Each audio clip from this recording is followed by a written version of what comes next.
Over 4,000 children vanish under suspicious circumstances every year in the United States. Their fates often unraveling into either relief or heartbreak. But there is an eventual resolution to their case. Then there are those that are never found and feared dead. Evidence is found proving foul play and points to someone closest to the child. Unfortunately, it seems the fact no body has been found allows them to evade justice and walk among us.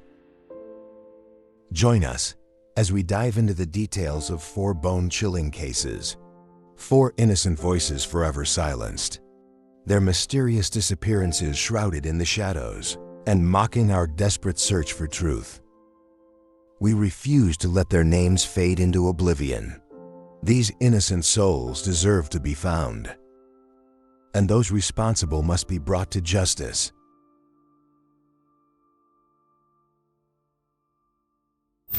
A 2-year-old boy vanished without a trace from a desolate, rugged mountain campground in Idaho.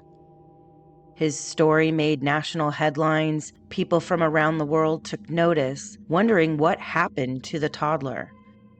Search teams and law enforcement looked everywhere for him, their calls to him echoing through the vast canyons and canopies of the forest. Days turned into nights, months into years, with no sign of the boy. 4 adults were at the campsite with him that warm July day. Every one of them has a story describing the events that led up to his disappearance, but not all of them match up. Did he wander off by accident? Was he taken by a wild animal or by a stranger? Or is there a more nefarious reason for his disappearance? After spending hours upon hours diving into this case, I have a sneaking suspicion either all 4 of the adults on the mountain that day know what happened to the little boy, or at least some of them do. There are still so many questions that need answers. We have to keep telling this story. The innocent 2-year-old boy deserves to be found, and if someone harmed him, justice must be served. Now, you may have seen other videos and news reports of this case over the last 9 years. What I've tried to do in this video is gather all of the information available as of 2024 and combine it all in one up-to-date video so we can take a look at where things are now and go back with fresh eyes to see where all of that leaves us. If you haven't heard of this case, buckle up. You're in for a wild ride.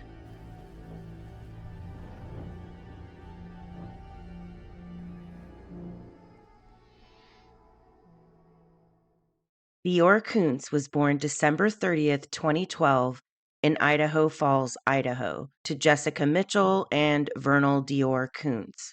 He was an adorable blonde-haired boy with big brown eyes and full of energy, described as easygoing and well-behaved. He loved playing with Matchbox cars and never went anywhere without his stuffed monkey and favorite blanket. He also loved wearing his cowboy boots, even though they were a couple sizes too big for him. Unless little Dior is ever found, he will forever be this adorable little toddler. If he's still alive, he would be 12 years old now.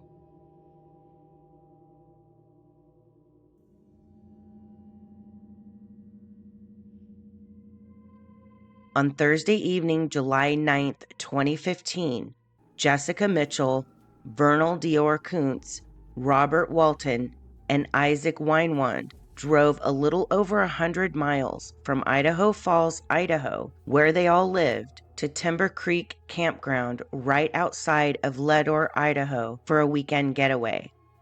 Timber Creek Campground is very remote and nestled in the Salmon Chalice National Forest.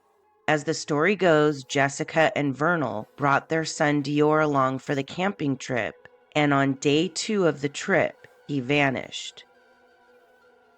Now, before we go any further, let's get familiar with the 4 adults present on this camping trip. we've got Jessica Mitchell, who is Dior's mother and fiance to Vernal Dior Kuntz. This is Vernal Dior Kuntz, father of baby Dior and fiance to Jessica Mitchell. This is Robert Bob Walton, who is Jessica's grandfather. Last but not least, we've got Isaac Reinwand, who was a friend of Grandpa Bob Walton. To keep everything straight, I'm going to call Vernal Dior Kuntz Vernal, so we don't get him mixed up with baby Dior. I'm also going to call Robert Walton Grandpa Bob, just so we don't forget he was Jessica's grandfather and baby Dior's great-grandfather. Here is a basic summary of events leading up to Dior's disappearance according to the 4 adults that were present on the camping trip. According to Vernal, the family decided to go on a camping trip on Thursday, July 9th, 2015, after Vernal got off work around 5 p.m. About an hour or so later, Vernal, Jessica, and baby Dior left in their truck and met up with Grandpa Bob Walton in his SUV, which was hauling a trailer. They then picked up Grandpa Bob's friend, Isaac Reinwand, who rode with Grandpa in his SUV. The group drove about 116 miles to Leadore, Idaho, where they stopped at the Silver Dollar restaurant to grab some snacks and supplies, but it was closed. So they ended up finding a convenience store, grabbed what they needed, and continued to the campground. They drove an additional 10 miles west on a one-way in, one-way out, rocky dirt road. Now, it can take about 45 minutes to an hour just to traverse that road to Timber Creek Campground. According to Vernal and Jessica, they pulled into the campground around quote-unquote dark. Now, sunset in Leadore on that day was at 9:20 p.m., so it's safe to assume they arrived anytime after 9:30 p.m. They set up their campsite and went to bed. Jessica, Vernal, and baby Dior slept in Grandpa Bob's truck. Isaac slept in a tent, and Grandpa Bob slept in his camper. The next morning, they all had breakfast, and between 10:30 and 11 a.m., Jessica asked Vernal to take her into town for feminine products. Vernal, Jessica, and baby Dior made the trek into town and went to the stage stop, where Vernal asked a clerk if they sold diesel. The clerk said no, so they tried a place 2 doors down with no luck. They finally found some diesel at a place called Peterson Metal Products, fueled up there, and then went back to Stage Stop to grab feminine products and snacks. 12:38 p.m., Jessica sends a text to her mom saying they're leaving Leadore to return to the campground. According to Jessica and Vernal, they get back to the campsite around 1 p.m. After arriving back at the campsite, Jessica, Vernal, and Isaac decide to go fishing in a creek. It's about 50 feet away from the campsite down a small hill. You can hear the creek running while sitting at the campsite, but you can't see it. Jessica says she asked her Grandpa Bob to watch baby Dior while they went fishing. As they walked towards the creek, Jessica says she looked back to make sure baby Dior wasn't following them. Vernal and Jessica stayed together, and Isaac went quite a ways upstream to fish. Not too long after, Vernal said he saw some minnows he thought baby Dior would like to see, so he went back to camp to get him. When he gets back to camp, he looks for baby Dior and can't find him anywhere. He runs to get Jessica. They look for baby Dior for about an hour and then decide to call 911. Vernal noticed he had only 1 bar of service on his phone, so he drove about a half mile down the road to see if he could get better service. Meanwhile, Jessica stays back at camp, calls 911, and gets through right away. Her call is received by dispatch around 2:30 p.m. It was about the same time Jessica gets through to 911 that Isaac returns to the campsite and is told baby Dior is missing. What's the address of your emergency? I'm actually camping in Leadore, just outside of Leadore. Uh-huh. My 2-year-old son, we can't find him. How long has he been missing? About 4. An hour? Yeah. Are you by water? Yes. Do you know which campground you're in? It's Stone Reservoir, Timber Creek. Stone Reservoir? Yeah, or Timber Creek. Hold on. We need search and rescue. Jessica? Jessica? Yeah. What's your son's name? Or Okay. What is he wearing? he was wearing cowboy boots, a blue, pair, like pajama pants, and a camel jacket. And he's got shaggy blonde hair, Is your husband calling too? like all down where we were camping at, and we can't find him at all. Okay, we need you to stay within cell service. We've got people going on the way. Thank you. Search and rescue teams arrive at the campsite around 3:45 or 4 p.m. About the time searchers arrive, Jessica claims to see Isaac carrying a muddy shovel. She also claims that the shovel had a blonde hair on the tip of it, but when Jessica tries to collect the hair, the wind blows it away. The story about the shovel is only mentioned by Jessica once in a more recent interview and has never been corroborated or verified by law enforcement. Been used recently. Like, it was kind of muddy, and at the very tip of it, there was a blonde hair that was like the same color as little man's. When the cops asked Isaac about it, they took him away from the campground, asked him questions, and he came back and he ran his hands up and down the shovel.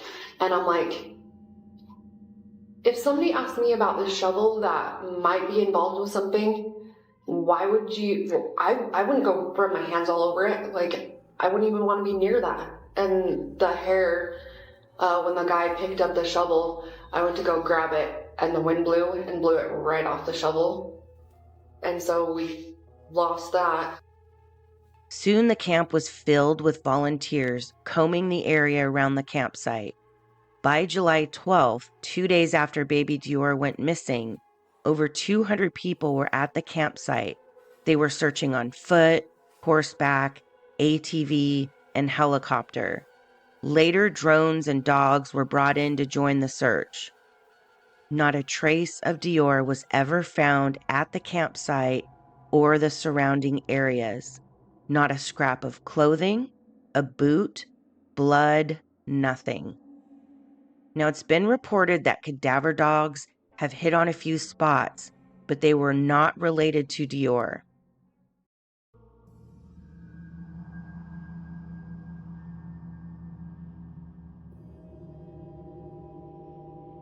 All 4 of the adults on the camping trip have given numerous interviews regarding Dior's disappearance. Not all of their stories seem to match up, which has raised many questions about what really happened at the campsite. There is a ton of speculation and many rabbit holes in this case, which is to be expected because not a trace of baby Dior has been found since the day he went missing. The public wants to know what happened to him, and if he is no longer with us, want him found and respectfully laid to rest. The public, in my opinion, has a pretty good BS meter. Something just doesn't sit right in this case with most people. So in seeking answers, theories, questions, and speculation are common. I personally don't see anything wrong with any of that. A 2-year-old baby vanished without a trace. That is terrifying. So the public has a right to talk about it and demand answers. That keeps pressure on law enforcement to keep working the case and not let it get buried somewhere collecting dust. With all that said, because it's been 9 years with no answers, the waters are pretty muddy. So I thought I'd sift through the information I could find and talk about what can be proven as fact, what law enforcement says, what the private investigators have said, and what the 4 people on the camping trip have to say, and then summarize where that leaves us now 9 years later. We have to keep in mind that this is still an open investigation, so not all evidence law enforcement may have has been released to the public. So let's first talk about what we can say for sure is true in this case. Jessica, Vernal, Grandpa Bob, and Isaac were camping at Timber Creek Campground for sure on Friday, July 10th, 2015. How do we know this for sure? Because law enforcement, along with search and rescue teams, physically came in contact with the 4 adults at the campsite that Friday afternoon during their search for baby Dior. That information has been released to the public. Friday, July 10th, 2015 was the day baby Dior was reported missing. We know this for sure because Jessica's 911 call was released to the public and law enforcement has confirmed that was the day he was reported missing. Jessica and Vernal were at the Stage Stop Junction in Leadore on Friday, July 10th, 2015 between 12 and 12:30 p.m. We know this for sure because there are receipts posted from Klein investigations on their Facebook page, along with Sheriff Lynn Bowerman corroborating that to East Idaho News via interview. The store. Did the family go down to the store there in Leadore, and was there any surveillance captured of this boy, surveillance video? I don't believe they have a surveillance, but we have a receipt that we've documented that they purchased certain items. They were on the receipt. The time was stamped on the receipt. And so we believe, that's where they went. Polygraph examinations were given to Jessica Mitchell, Vernal Kuntz, Grandpa Bob, and Isaac. We know this for sure because Sheriff Lynn Bowerman stated this publicly in a news interview given to East Idaho News. And as far as the lie detector test, you said you couldn't say much about. They've all 4 have voluntarily taken polygraphs, and right now those have been turned over to the FBI along with the statements, and I would prefer to have them look at the reports and look at the evaluations on the polygraph to make sure we're looking at everything correctly and that we didn't miss anything. We also know that Jessica and Vernal were being quote-unquote less than truthful during their polygraph tests, as stated by Sheriff Lynn Bowerman via news interview given to East Idaho News. After a week of re-interviewing, and an announcement from the FBI that they were being less than truthful on their polygraphs. Now, this may be stating the obvious, but just to keep in line with what we absolutely know for sure, in 9 years of search efforts, no trace of missing baby Dior has been found in or around Timber Creek Campground or the surrounding areas. How do we know this? Law enforcement has publicly stated this via news interviews, and as of the date of this video, there has been no public announcement that baby Dior or any trace of him has been found. Now let's talk about what we can assume is true. We can assume that Jessica, Vernal, Grandpa Bob, and Isaac drove to Timber Creek Campground on Thursday night, July 9th, 2015. How can we assume this is true? Sheriff Lynn Bowerman states this in an interview given to East Idaho News, along with Jessica's mother, Trina Clegg. Go back to the beginning. Can you kind of give us a timeline as to when the family arrived and what proceeded? Well, the family, from what I understand, that we learned during the investigation, arrived the evening prior to July 10th, sometime fairly close to dark on Thursday, July 9th. So for those of you kind of trying to piece together the timeline, they got up there really late Thursday. Early Friday, maybe like midnight-ish. It was dark, they go to bed. So the sheriff is saying they arrived right after dark, and in the clip with Jessica's mother, Trina Clegg, the interview is saying after midnight, possibly into the morning hours, and Trina is nodding her head in agreement. The discrepancy in arrival times goes to show there doesn't seem to be any hard evidence, such as CCTV footage or receipts that show when they definitively arrived at the campground. but the sheriff seems pretty convinced they arrived sometime Thursday night. Now, he may have more evidence proving that, but that seems to be the prevailing story between law enforcement and all parties involved. So I think it's safe to assume that they did arrive Thursday night, July 9th, 2015, in the evening hours. So let's recap on what we know so far to be solid facts in this case. Jessica, Vernal, Grandpa Bob, and Isaac were camping at Timber Creek Campground on Friday, July 10th, 2015. Jessica and Vernal were at Stage Stop Junction Friday, July 10th, 2015, between the hours of 12 and 12:30 p.m.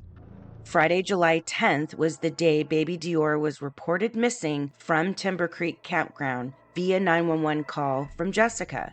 Side note, it's stated that Vernal called 911 as well, but his call has not been released, so I'm basing this fact on Jessica's call since we heard it for ourselves. Polygraph tests were given to Jessica, Vernal, Grandpa Bob, and Isaac. We don't know the results of Grandpa Bob and Isaac's tests, but we do know Jessica and Vernal were found to be, quote-unquote, less than truthful, according to Sheriff Lynn Bowerman. And as of the date of this video, baby Dior is still missing, and no trace of him has been found. I also want to add that there is still an open investigation into his disappearance. We can also assume the 4 adults arrived at the campground Thursday evening, July 9th, 2015. Even though the public hasn't been privy to any hard evidence, if there is any, we're going to go off the statements of Sheriff Bowerman on this one. To add to these facts we know to be true, I also want to point out the vehicles at the campsite were Grandpa Bob's SUV, his camping trailer, and Vernal's truck. Grandpa's SUV and Vernal's truck would have been their only methods of transportation. Isaac rode with Grandpa Bob, so he would have been dependent on Vernal, Jessica, or Grandpa if he needed to leave the campsite for any reason. Now let's talk about the gray areas and inconsistencies in this case and hear from the 4 adults on the camping trip and others involved in this case. A gray area that many have questioned is this: was baby Dior even with the 4 adults on this camping trip? All 4 adults have stated he was there. Both sheriffs think he was there, but haven't produced any solid proof. There's no CCTV footage of baby Dior in town or at any of the businesses visited by Jessica and Vernal. So it makes sense people would question if he was even with them on the trip. Let's see what those involved with the case have to say about it. Is there ever any doubt in your mind, because this has come up, that Dior was up there? Absolutely not. I have personally, because in the beginning there was so much stuff that was going on that, I had everyone trying to convince me that he never made it up there. And I went over to Isaac's house and I knocked on the door, and he and I sat and had a conversation, just the 2 of us. And I said, Isaac, you have to tell me, was the baby up there? And Isaac told me to face, yes, baby Dior was up there. Okay, when was the last place you seen him? And he's like, well, around the campfire that morning. And then when they come back from the store, he was there. So I know 100% that he was up there. He came back from the store in Ledor with them. And so I know 100% in my heart that he was up there. And even after the store, he was in the campground. What was your impression of him that you can remember the last time seeing him? That he was, having fun. Just like I said, he was just like a normal two-year-old, having fun, doing his thing, looking at different, exploring, looking at different things, Can you say 100% for sure baby Dior was up there? Yes, I can tell you that much, that he was up there. He said, I don't even know if Dior was up there at that campground. Eventually I'll be able to prove a lot of these theories wrong, but... What do you mean by that? That's just a theory that is wrong. And at any point, was there any sign of baby Dior? No. So some might say, was he even up there to begin with? A lot of people think that he wasn't. What do you think? I think he was. From everything we've been able to put together timeline. There's nothing that says that he wasn't. I'm 99% sure he's probably deceased. Jane Holmes worked with private eye Philip Klein. She's about to drop another theory that could change the entire story. Some people have speculated that something had happened to the child before they went on the trip to try and cover up the child's death, possibly, or an accident, or whatever may have happened. One reason behind her hunch is a lack of photos taken by Dior's mother. The investigators say that she always posted pictures of her son on Facebook, but not during that camping trip. Did you take any pictures, by the way, at all during the camping trip? No. Okay. Any particular reason? Just didn't think about it? Just when I'm camping, I don't really, I didn't have service. I kind of wanted to relax and enjoy being camping. Okay. At this point, Jessica says she had two witnesses in town that saw her with Dior. One was a store clerk. The other worked at a restaurant. We questioned those witnesses. They never saw a child inside that. So now we have two witnesses saying, what are you talking about? There was no child. I'm pretty comfortable saying he's not in this particular area right here. Is there evidence that Dior was actually last seen at that campsite? We believe he was. You believe he was? What's the proof?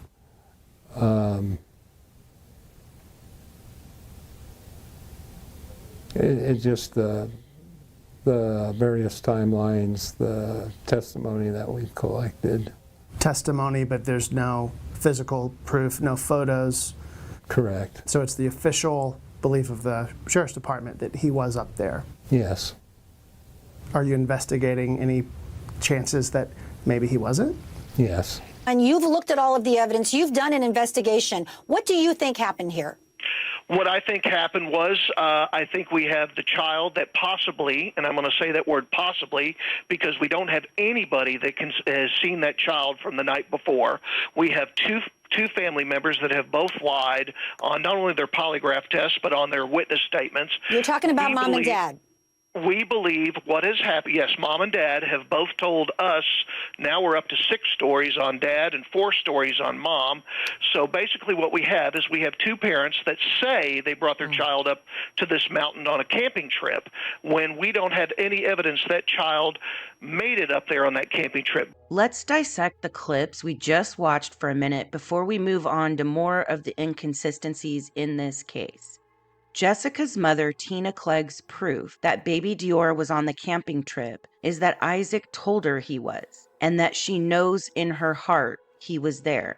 I was a bit shocked when she referenced Isaac instead of her own daughter, Jessica. Whether Isaac swore to her baby Dior was there, or she felt it in her heart, either way, none of that is evidence we can go off of to prove he was up there. As a side, I do feel horrible for Trina. What a nightmare of a place to find herself in. Her grandson is missing. She's caught in the middle of a national media storm, and her daughter is failing polygraph tests.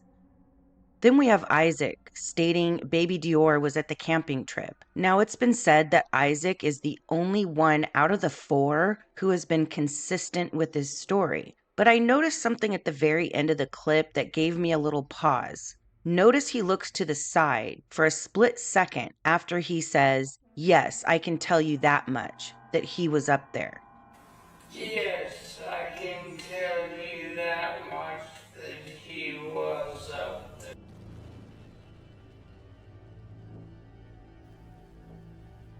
It could be nothing, but it did give me a little pause when I saw that. Now we have Vernals Clip. After the interviewer says, "I don't even know if he was up there at that campground," and she's referencing Sheriff Bowerman, not Sheriff Penner. A side note, Sheriff Penner took over for Sheriff Bowerman when he retired. That's why you will see both of them referenced in this video. So after the interviewer mentions that baby Dior may not have been at the campground, notice instead of saying, "Yes, he was up there," Vernal looks down first and then says, "Eventually I'll be able to prove a lot of these theories wrong," and says it's just a theory, which it may be. but the way he looks down and stumbles a bit bothered me. And, well, Vernal, it's 9 years later, and that theory has not been proven wrong as of yet. Then we have Sheriff Penner, who states the belief of the sheriff department is that baby Dior was up there, but doesn't seem to have any solid evidence to back it up. Then we have the private investigator, Philip Klein, saying he didn't find any evidence baby Dior was up there. And you add that with the fact that Jessica evidently posted photos of baby Dior to Facebook often, but didn't take one photo of baby Dior that weekend. And I don't know, it really makes me wonder if something didn't happen to him before, and the camping trip created the perfect cover-up. I don't think that theory is too far-fetched. The only thing we have to go on saying baby Dior was there is the word of Jessica, Vernal, Grandpa, and Isaac. Now we're going to get into the other gray areas and inconsistencies on this case, but let's hear what Trina has to say about the genesis of this camping trip and how Jessica, Vernal, Grandpa, and Isaac ended up together at Timber Creek Campground. So, but you knew they went camping. Oh, yes. They had told you Yep. we were going to go camping. And Yeah. from what I remember, it was kind of a last minute camping trip. Yeah, my dad and I had talked about going back up to Ledor where we had been when I was a kid. And he really wanted to share that with Jessica. Kind of the kids wanted me to go, wanted the family to go. He knew he was getting sicker. And so, unfortunately, I wasn't available to go up there that,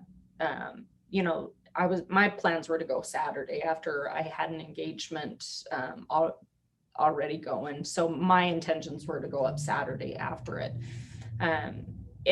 It was just really quick. He's like, I want to go. And my dad, once he said, I want to go, it was, I want to go now, and it started happening quick. It was need groceries, need to get the camper fixed, all that kind of stuff was really, really quick of getting everything ready. Dad wanted to go.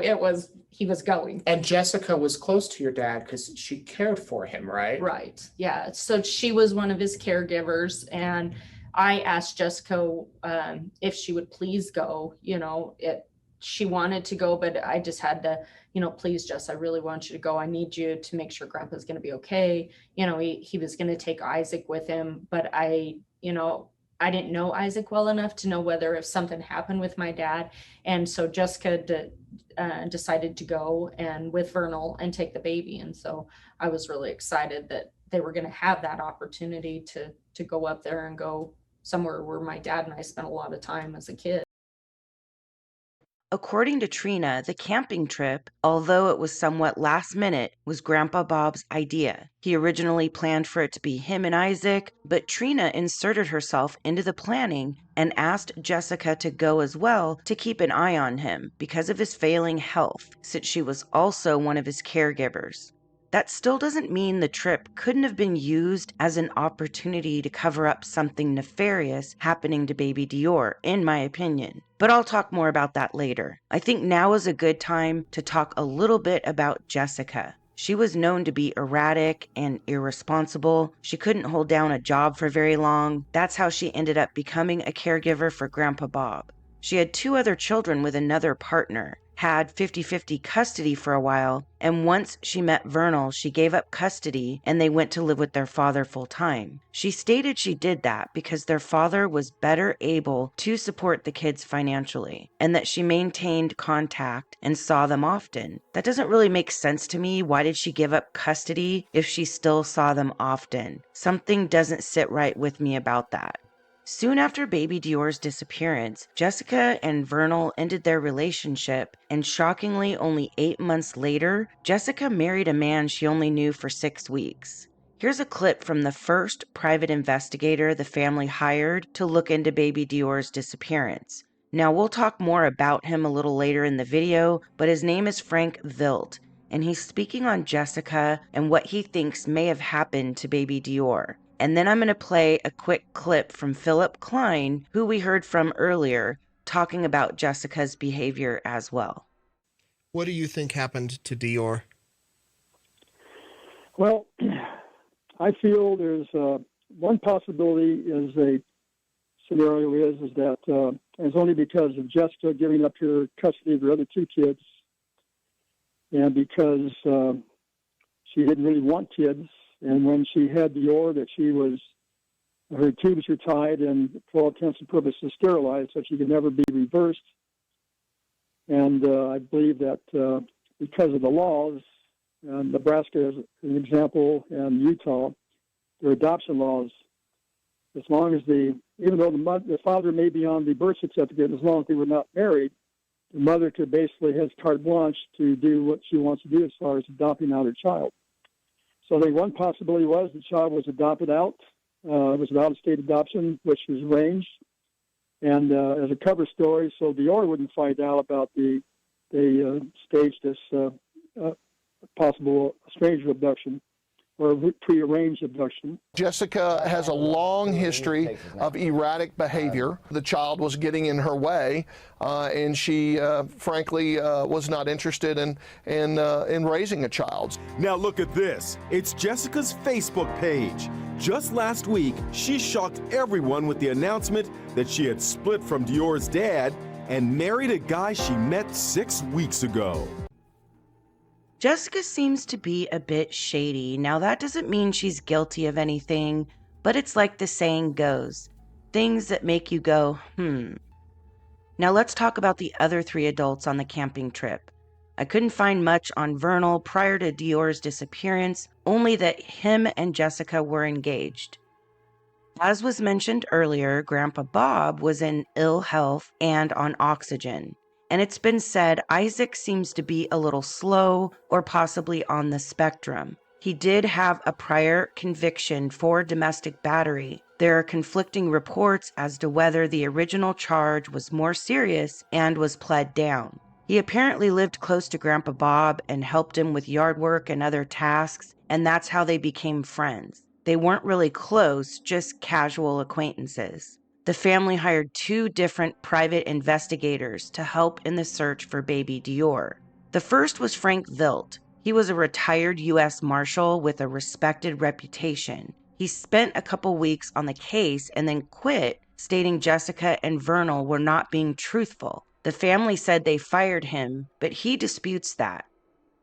Not only did the 2 private investigators come to similar conclusions that Jessica and Vernal were not being truthful, Sheriff Lynn Bowerman named them as suspects in baby Dior's disappearance about 6 months later, in January of 2016. Vernal and Jessica are suspects in their child's disappearance. After a week of interviewing, re-interviewing, and an announcement from the FBI that they were being less than truthful on their polygraphs, and a lot of irregularities and discrepancies in their interviews, I felt it was necessary to come forward and say that the parents are being less than truthful. Inconsistencies in their stories aren't boding well for Jessica and Vernal. They have now been named suspects in Dior's disappearance from law enforcement, and 2 private investigators have come to the conclusion that they're not being truthful.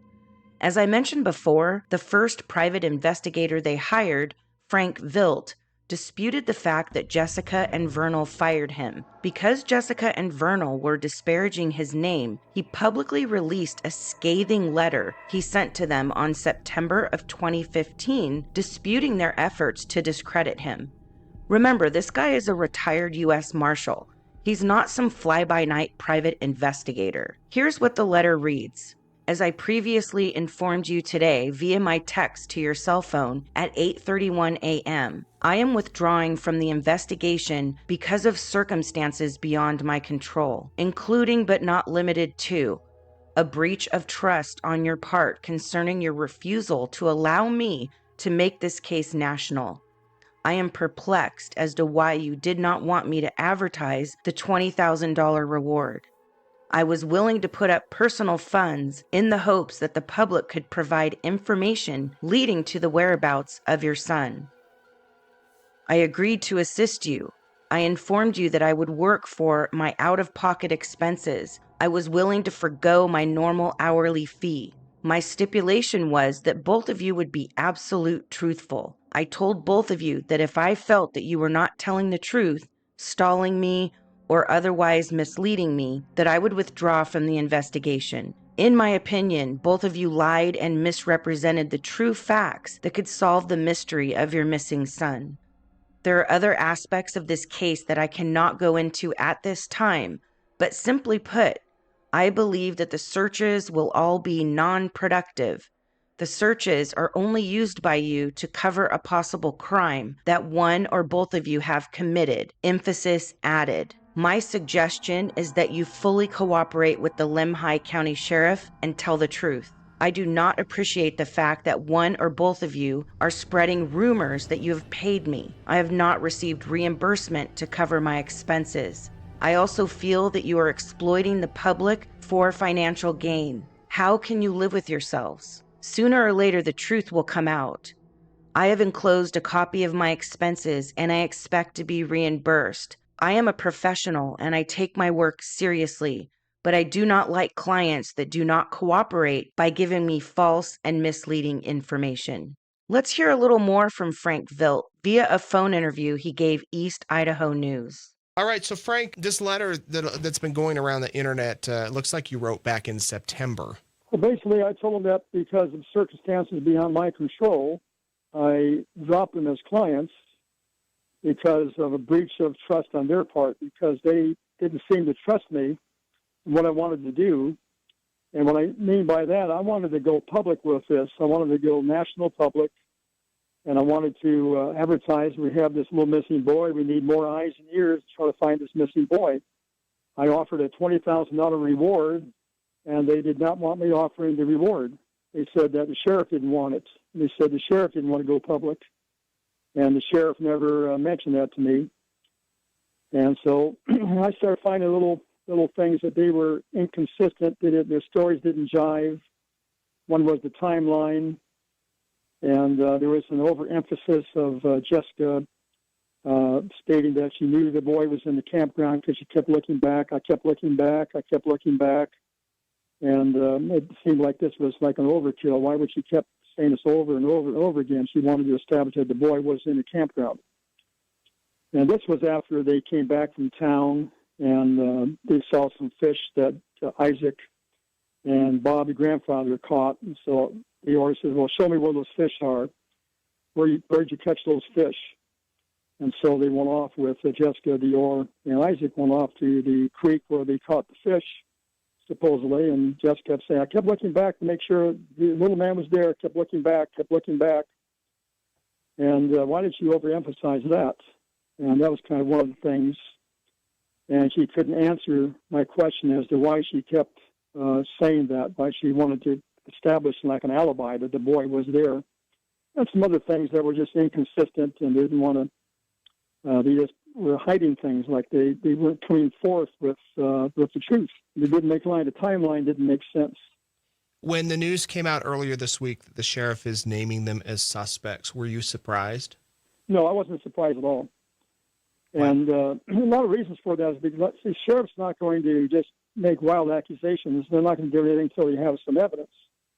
There's always double jeopardy involved, too. So they name them as suspects, and they're not going to make an arrest. And most law enforcement people aren't going to make an arrest until they have the evidence to do so, because of double jeopardy. Because you don't want to make an arrest and then the charges are dismissed with prejudice, so they want to avoid that. So that when they know that they have suspects, they have some good concrete evidence, and they're going to name them as suspects and move them up from persons of interest, and that's what they did in this case. Why come forward with this information now? Well, it's because they spread the rumor that they fired me, and that's not true. And I got that from the guy who was making the documentary on missing children. They told me that Dior and Jessica told me that they dismissed me, that they fired me. And it's dated September. That's when you actually sent it to them and mailed it to them. Correct. That followed up the same date of my email. I sent them an email of the same date, September 25th. Basically, I said the same thing in my email to them. After Frank Vilt quit, the family hired Philip Klein. After investigating Dior's disappearance, he came to a similar conclusion as Frank Vilt. Once Philip Klein approached the family with his suspicions, They fired him and went public disparaging him, stating once he got the money, he just blamed the parents because it was easy. I went through Klein's website and Facebook page, and he seems to be a no-holds-barred investigator. I'll link both in the description, and I encourage you to look especially at his Facebook page. He has a lot of documentation there from his investigation into baby Dior's disappearance. Now, he was off the case for a while, but an anonymous family member has rehired him, and he has resumed working the case. Let's hear a little more from Philip Klein and what he has to say about Jessica and Vernal's conflicting stories. And it's always, oh, we forgot. And so then we finally actually, on the, I think the second trip or the third trip, we got up to the mountain and we actually got to see the layout. And we knew right then and there what they had told us couldn't have been the truth. There's no way that you could not have seen that child. There's no way that the child was doing what you said the child was doing. Here's some candy. Go take it to grandpa. First, they told us grandpa was in a chair and he said, come on, Dior. And then we find out grandpa wasn't in the chair, that grandpa was in fact asleep in the trailer, according to grandpa. And then this poor guy they just keep going after, then they started pointing the finger, Isaac Renwand. Yeah, Isaac Renwand. They keep pointing the finger at him, and we kept going, okay, but where was Isaac? Oh, well, he was down fishing. Well, either Isaac was down fishing or he was up in camp. What was he? Oh, he's down fishing. Oh, no, wait, he was up in camp. Oh, no, wait, he was asleep in his tent. Oh, no, wait. Well, we really don't know. Well, we don't know. Well, what was he all the way down to what are you carrying? Was he carrying a fishing box, a tackle box? Was he carrying a rod and reel? What was he carrying? Got one of them say, well, he had a rod and reel. The other one said, well, he didn't have a tackle box. And it's the little things that kept bothering us until finally we just called this family meeting. I think it was in March, and we sat everybody down and we said, Vernal, the first thing we can tell you is, of course, the games begin. Alan Brownie's floating around in this restaurant at this hotel, trying to listen in on the conversation, and it's so unprofessional. Alan Browning is the attorney that was the attorney for Vernal, and then finally we said, Vernal, we believe you need to probably hire legal counsel because everything you've told us we can't prove up, and until we prove something up, we can't get a good timeline or know where this child went. We've got to know where the child went, guys. And Jessica was already starting to bail out on all of this. Vernal in that meeting, in different ways that you can do it, called Jessica a liar. Could Jessica have been involved? Yes, she could have been involved. And in the middle of all this, we're reporting to law enforcement directly after the meeting. Oh my God, we got a problem. What the hell's going on up here? They immediately called Jessica back in to the police station, and they do a 6 or 7 hour interview with her, and they just drill her. And I watched a little bit of it. I can tell you, I don't think I could have made it through that. I mean, the FBI guys really did a great job. And she almost gave in, and then Trina shows up and Vernal shows up. And because they knew what was going to, I think Jessica was fixing to tell the story, whatever that story is. And she leaves with Vernal. They get in the car, they take off, and they leave. Obviously, it looked like a mass exodus after a football game. All these undercover cars following them around. I guess they didn't know they were being watched. They go over to a sex shop and buy a thing called Clone My Winky and sex toys. And they proceed back to their apartment.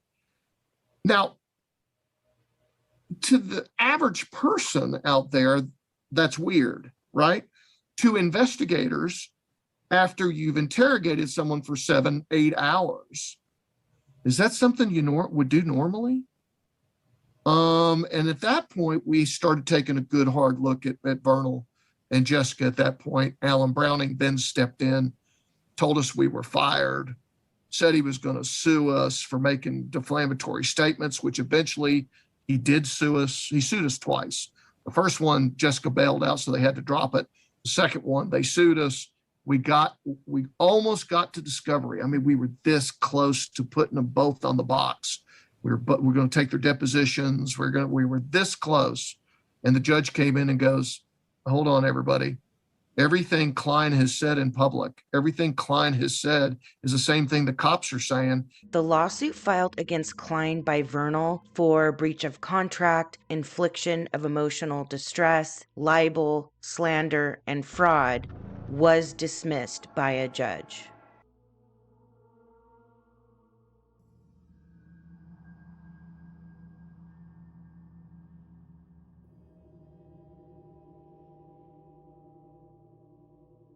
Let's dive a little bit deeper into the many inconsistencies in Jessica, Vernal, and Grandpa Bob's stories.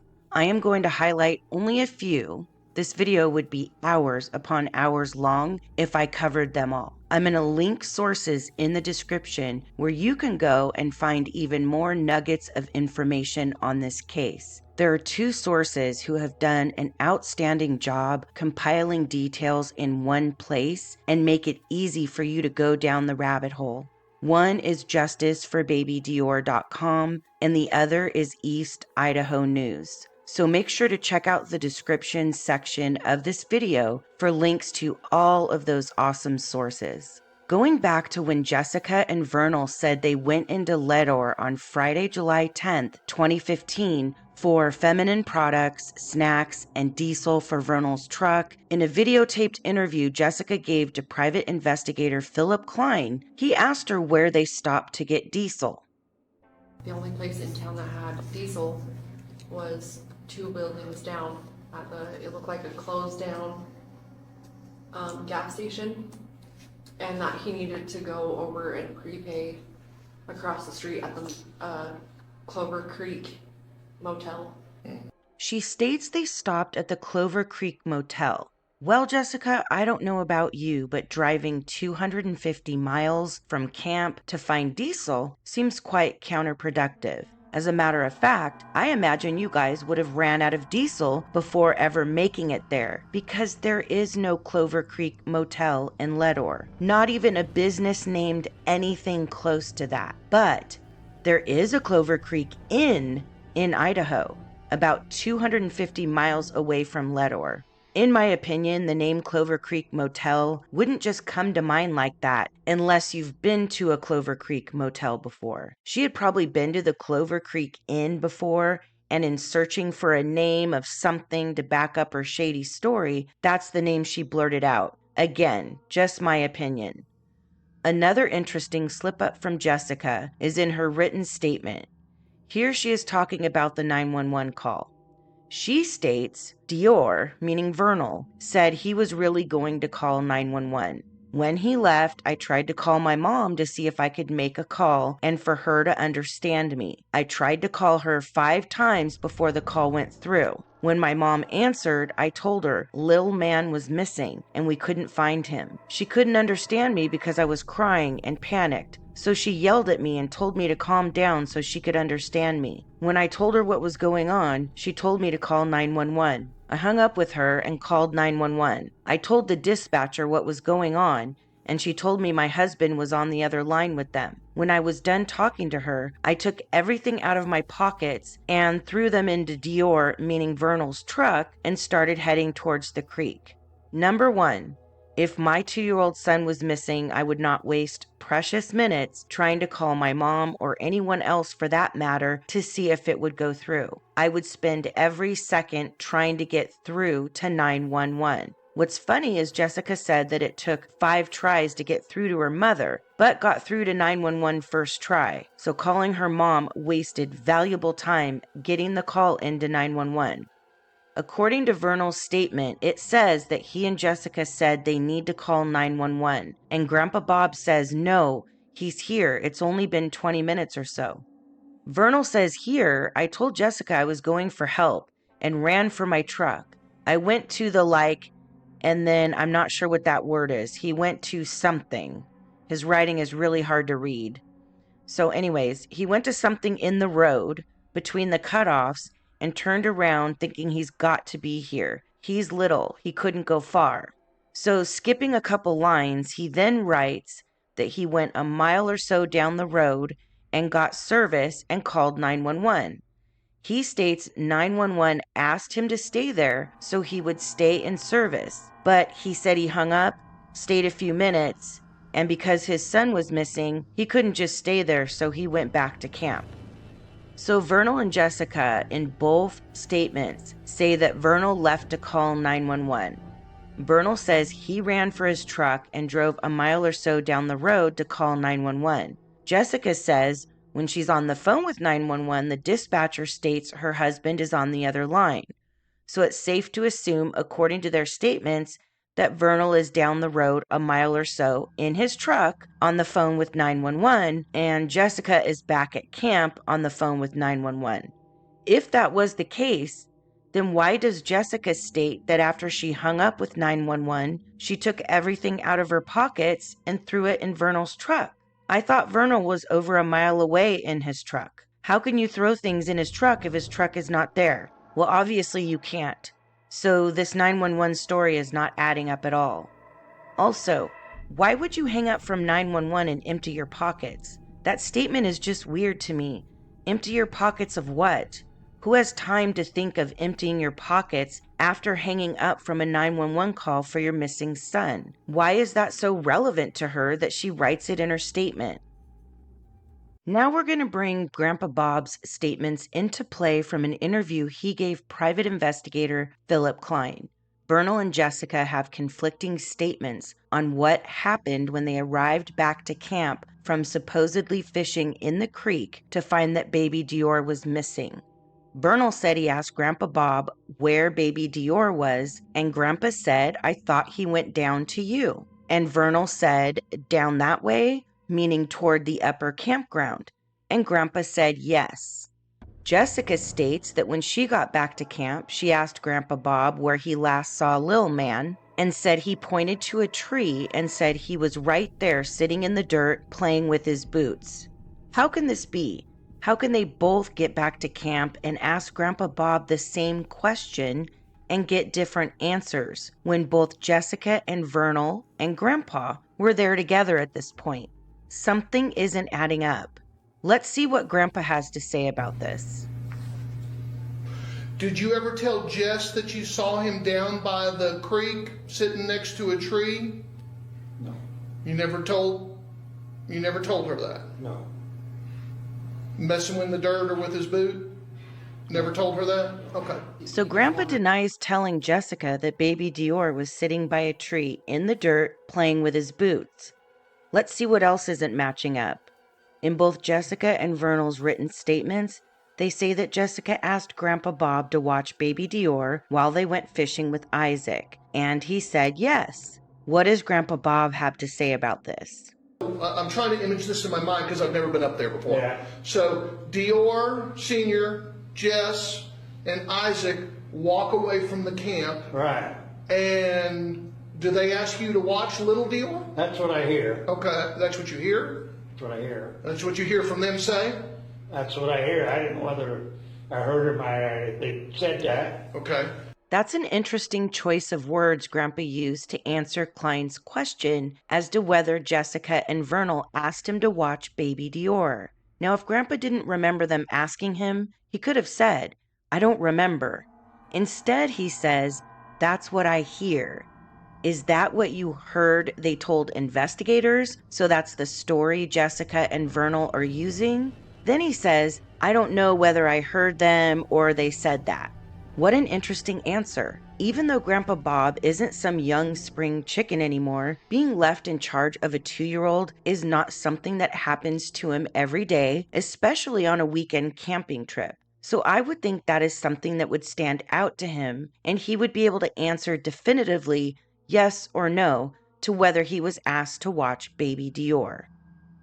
There are a few more eerie statements Grandpa makes that I would say go under the category things that make you go, Well, we all probably got a different story. So I don't know what happened. That's all there is to it. Things stirred up too much, so we find out what's going on. Mm-hmm. You know that. I really wish this story had an ending where baby Dior is found to be healthy and thriving, or an ending where he gets justice. But unfortunately, that's not the case. I firmly believe someone on that camping trip, or all of them, knows something more. It's been said by both Sheriff Bowerman and Sheriff Penner that it's very unlikely baby Dior was abducted. Due to the location of the campsite, if someone abducted baby Dior, they would have been seen or heard, and it would have been risky, as there is only one way in and one way out. Not to mention, there wasn't anyone camping near them on that weekend. Child abductions most times are a crime of opportunity, so that doesn't make any sense. It's not like they were in some crowded campground where someone could grab baby Dior with no one noticing. Both sheriffs have also stated the predator theory is unlikely as well. The area they were camping in was pretty open. If a predator were to have entered the camp, someone would have most likely noticed, and if baby Dior would have been grabbed, there's a high chance he would have screamed or cried. There probably would have been blood evidence or scraps of clothing. His boots that are 3 sizes too big would have probably fallen off. So to me, and this is just my opinion, that leaves us with Jessica and Vernal. Or just Jessica, knowing what happened to baby Dior. Maybe this whole trip was a cover for something nefarious that happened to baby Dior. Or maybe baby Dior was there and something happened to him and Isaac was supposed to be the scapegoat. To this day, Jessica and her mom, Trina, blame Isaac. I personally don't think Isaac did anything.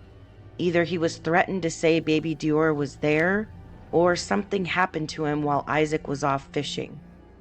My gut is telling me Jessica didn't want baby Dior anymore and found a way to get rid of him. That is my opinion only. I'm not stating that as fact. I could be completely wrong. But that is where diving into this case led me.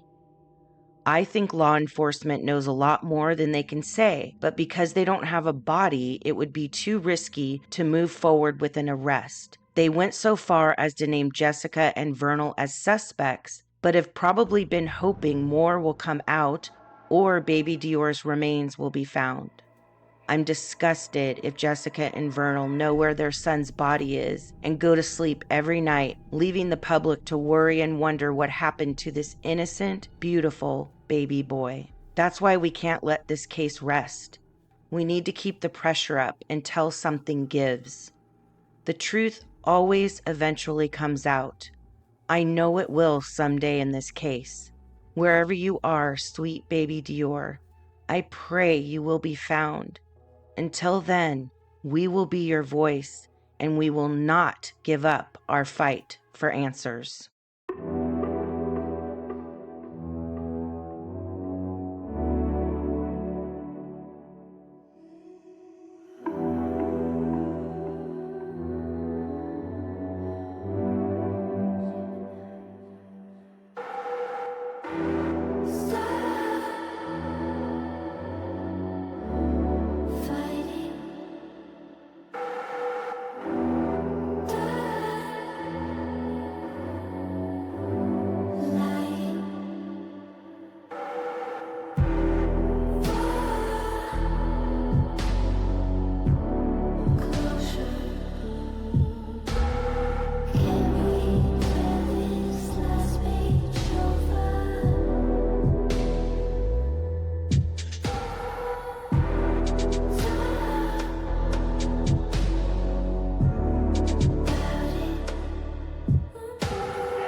In the balmy Florida breeze, the whispers of a little girl lost linger, a haunting melody of innocence and despair that dances through time.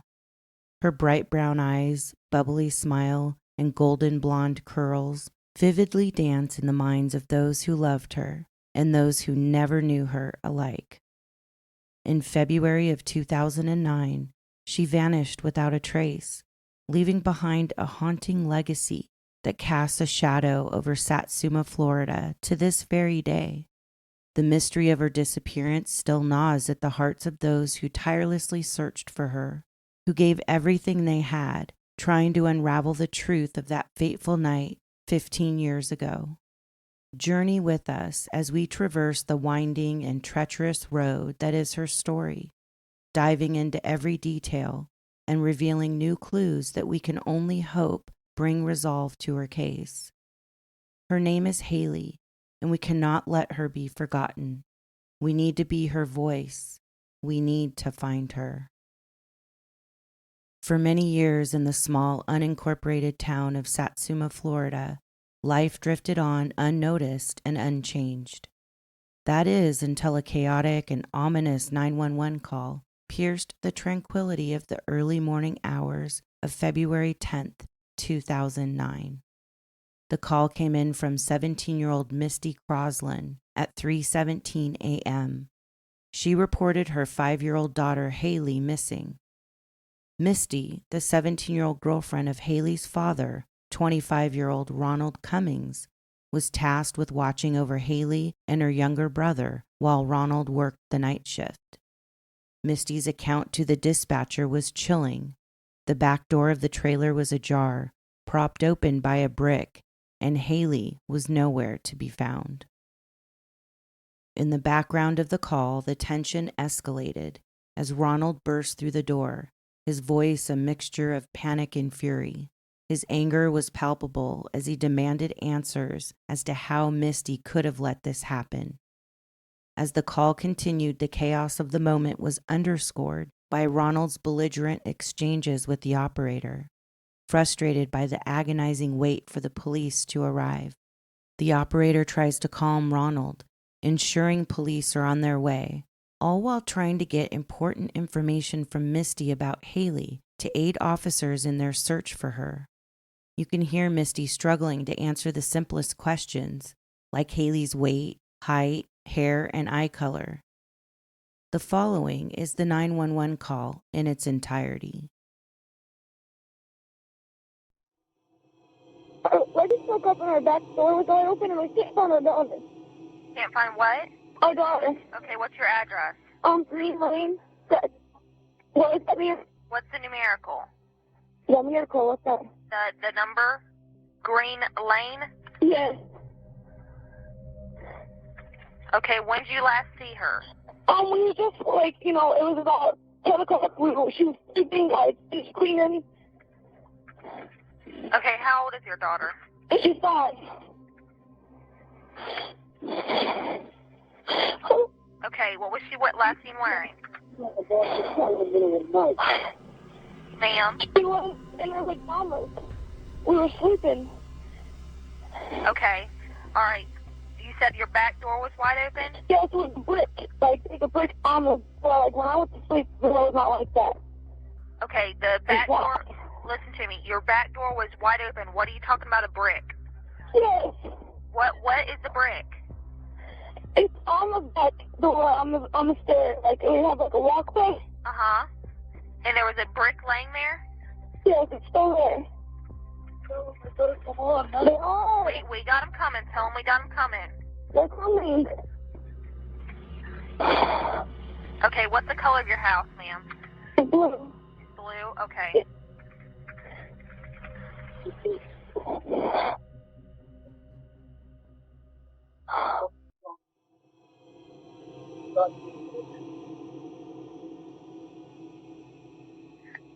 Okay, what does she look like? How tall is she? Give me some description of her. She has like long hair, curly, like curls. Long, curled, what color? She's white. Okay, what and color she's brown hair? Brown hair? Yeah. Oh my god, it's freaking old. Okay. How tall is she about? Or how much does she weigh? Do you know that? Huh? About how tall or how much does she weigh? Like 4 and something, like, I don't know, like, she's not that tall. Okay, tell your husband we got him coming, okay? Okay. How much does she weigh? Do you know? Huh?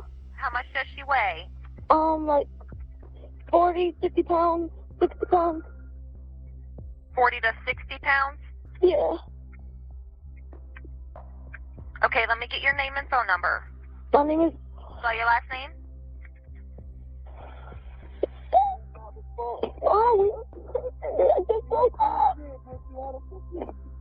Okay, was your back door locked, do you know? Yes, the back door always stays locked. Man, I need somebody to get here now. Okay, let me speak to him so he can... Yeah. I just got home from work. My 5-year-old daughter is gone. I need somebody to be here now. I'm telling you. Listen to me. We got 2 officers. If I find whoever has my daughter before y'all do, I'm killing them. I don't care. I'll spend the rest of my life in prison. I'm telling you, you can put it on recording. I don't care. Okay, it's okay, sir. We got him on the way. Okay, can you give me what kind of description of her pajamas that she was wearing? I don't fucking know. I was at work. Okay, sir, we got him coming, okay?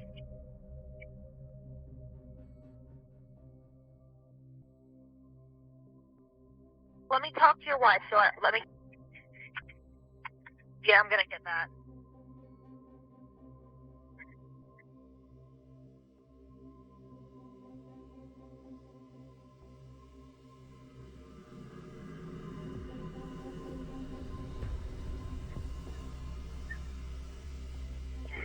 Hello? Okay, sir, let me talk to your wife. So let me get some information from her. Man. Okay. Can I talk to her? Yeah, man. Okay. How the fuck can you let my dog go, bitch? Ma'am? Yeah. Okay, listen to me. I need you to answer some questions. Does the door look like it was pried open? Does it look like you had some sort of someone try to enter into your house? Hold on. And another thing, make sure you and your husband don't touch the door anymore. Don't mess with the door or anything. No, it doesn't. It doesn't look like it is? No.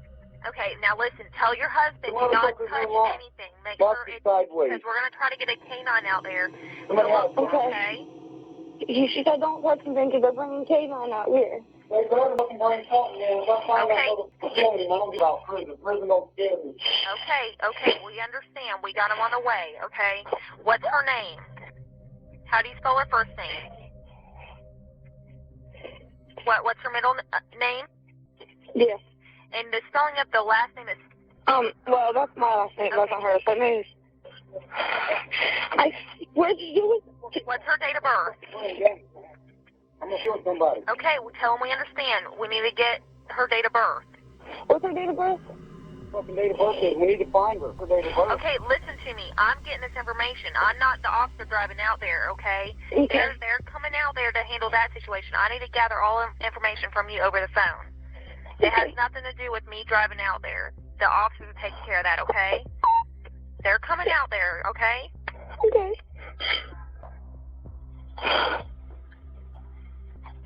Okay, I'm going to stay on the phone with you, okay? Okay. Until they get there. All right, hang on.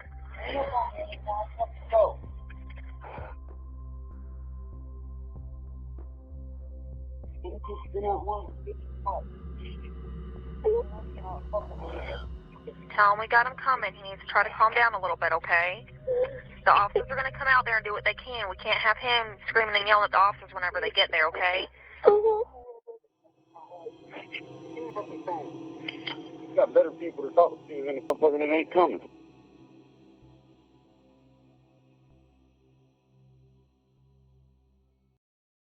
When police arrived around 3:30 a.m., they found Ronald Cummings distraught and angry, with injuries to his hands from hitting walls and other objects in his home. Coming home to find his daughter missing had sent him into an emotional tirade, vacillating between bursts of anger and tears.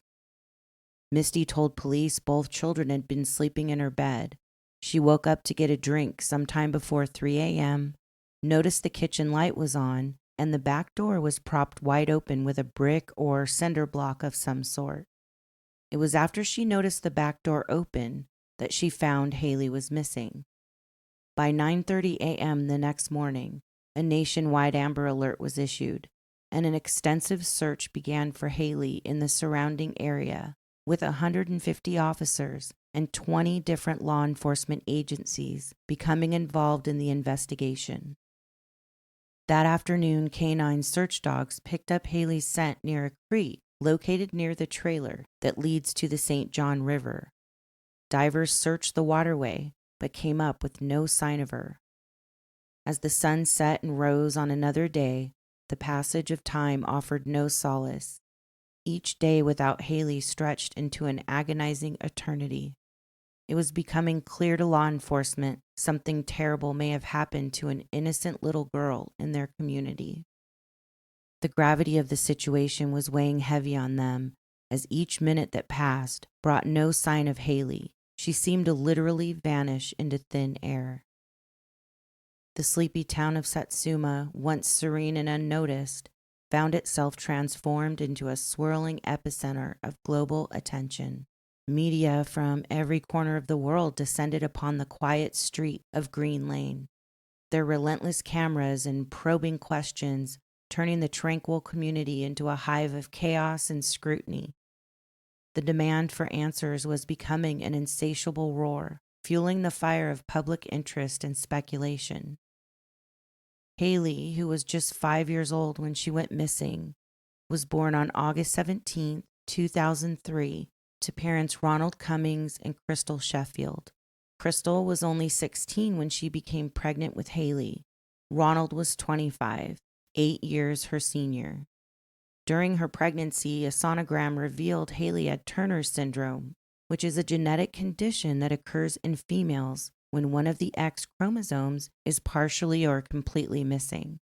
This leads to various developmental issues, such as short stature, delayed puberty, heart defects, and certain learning disabilities. Turner syndrome can also cause infertility in women. Because of this, Haley required monthly visits to a cardiologist and an endocrinologist. In the following clip, Haley's grandmothers talk about finding out she had Turner syndrome and shed some light on the indelible mark Haley left on those that loved her. Teresa Neves says just having her granddaughter here was a miracle. Turner syndrome is a missing chromosome, and they found out at a sonogram. Doctors had initially thought Haley's condition would cause her to be so disfigured at birth, she might not even survive. She would never have breasts, and she would never have children. She would never have anything that girls had without hormone shots. So she came, and she hardly had anything that you could notice. We were really, really blessed with her. She had all her fingers and toes, and she didn't really have any abnormalities that you could see anywhere or anything, so we were just tickled to death. True joy. That's how her grandmothers describe watching the baby grow into a toddler and then into a little girl. I remember Haley would run in my front door. She would just bust in my front door hollering, screaming, "Nana, Nana!" And she'd run, jump in my arms. The next thing she would ask me is, "Nana, can I listen to my God music?" Because I had her a little kid's gospel CD. And when she had her own little CD player, and that's what she wanted to do. She loved nail polish, makeup, eating macaroni and cheese. Haley's scrapbook. This book holds Haley's memories. Ronald and Crystal eventually parted ways, and a custody battle for the children ensued. Ronald and Crystal both had checkered pasts. Ronald had been arrested multiple times before Haley went missing. He had a history of drug-related arrests and other minor legal issues. Specifically, he was arrested in 2001 for threatening to kill someone, and in 2002, 2004, and 2005 for illegal substance possession. Together, Crystal and Ronald used illegal substances while trying to raise Haley and her younger brother, Junior. But while fighting for custody of Haley and Junior, Ronald was able to convince a judge Crystal was the one with the illegal substance problem and wasn't fit to raise the children, even though he had a lengthy record of arrests for that very thing, along with threats to kill someone. The judge awarded him custody of Haley and her little brother. That decision doesn't make any sense in my opinion. I'm not too sure what the judge was thinking. Crystal and Ronald's struggles with addiction and high-risk lifestyles put Haley and Junior in danger. That was proven at least once, when according to a police report filed by Crystal, she came to pick up the children for a visit, and Haley was missing. Crystal went frantically looking for her, finding her face down in a canal below the property. Crystal was able to pull Haley out of the water, and she ended up being okay. But if that wasn't some sort of premonition of future events, I don't know what would be. The investigation into Haley's disappearance would also reveal Ronald was heavily involved in the trafficking of illegal substances at the time, and he was not taking Haley to her required monthly medical appointments to manage her Turner syndrome. I think it's safe to say Ronald was not even close to providing proper care and a stable environment for his children. I'm left wondering why more investigation wasn't done as to what would be the healthiest living arrangement for Haley and Junior. With Ronald and Crystal's mothers being so heavily involved in the children's lives, it seems that if maybe one of them had been given temporary custody of the children, there's a chance Haley would still be here today. But that's not what happened.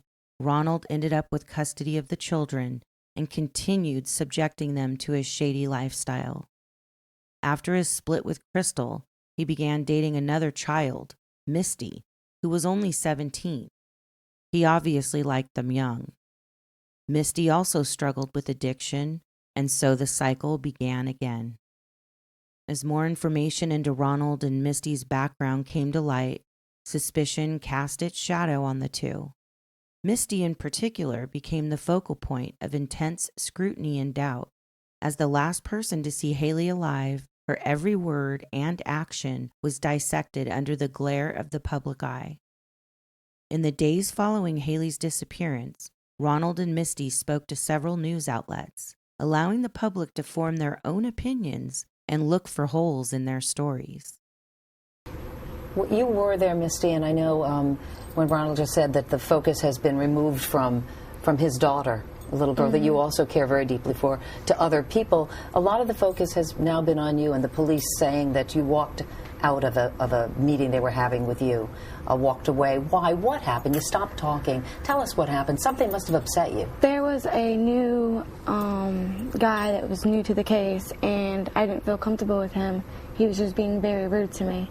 And I told John Merchant and the state attorneys I would talk to them, but I wasn't going to talk to the other guy. What was he doing? What was he saying? He was just like being rude, like yelling and pretty much telling me I'm a liar. So he was accusing you of lying to him? Yeah. I think part of the problem has been, Misty, that there has been a certain number of inconsistencies, or what's perceived to be inconsistencies, because you first said that Haley was in bed with you, then you said she was on the mattress next to you. This is an opportunity to clarify. You've had time to think through what happened that night. Can you walk us through it one more time, Misty, your best recollection of what happened the night Haley disappeared? Well, I put her to bed at 8 o'clock. I was washing our blankets, and after that was done, I put her blanket over her. She was sleeping when I put her blanket on her. Was she in the bed? She was in her bed. Her bed? In her bed, and Junior was in the bed with me. And it was about, I don't know what time, about 10 o'clock, I finally lay down and went to sleep. And I woke up at 3, and I noticed, I got up to use the bathroom, and I noticed the kitchen light was on, so I walked to the kitchen, and that's when I seen the back door open. So I ran back to my bedroom to grab my phone to call Ronald. And that's when I noticed Haley was gone. And so you called Ronald, and then Ronald, did you come home? I was pulling in the driveway. Pulling in the driveway. At shortly after 3 o'clock in the morning, you're saying? Yeah, I was pulling in the driveway, just home from my shift at work. So why were there, help me out, Misty, why were there inconsistencies? Why did you say one thing one time and one time the other? One thing the other?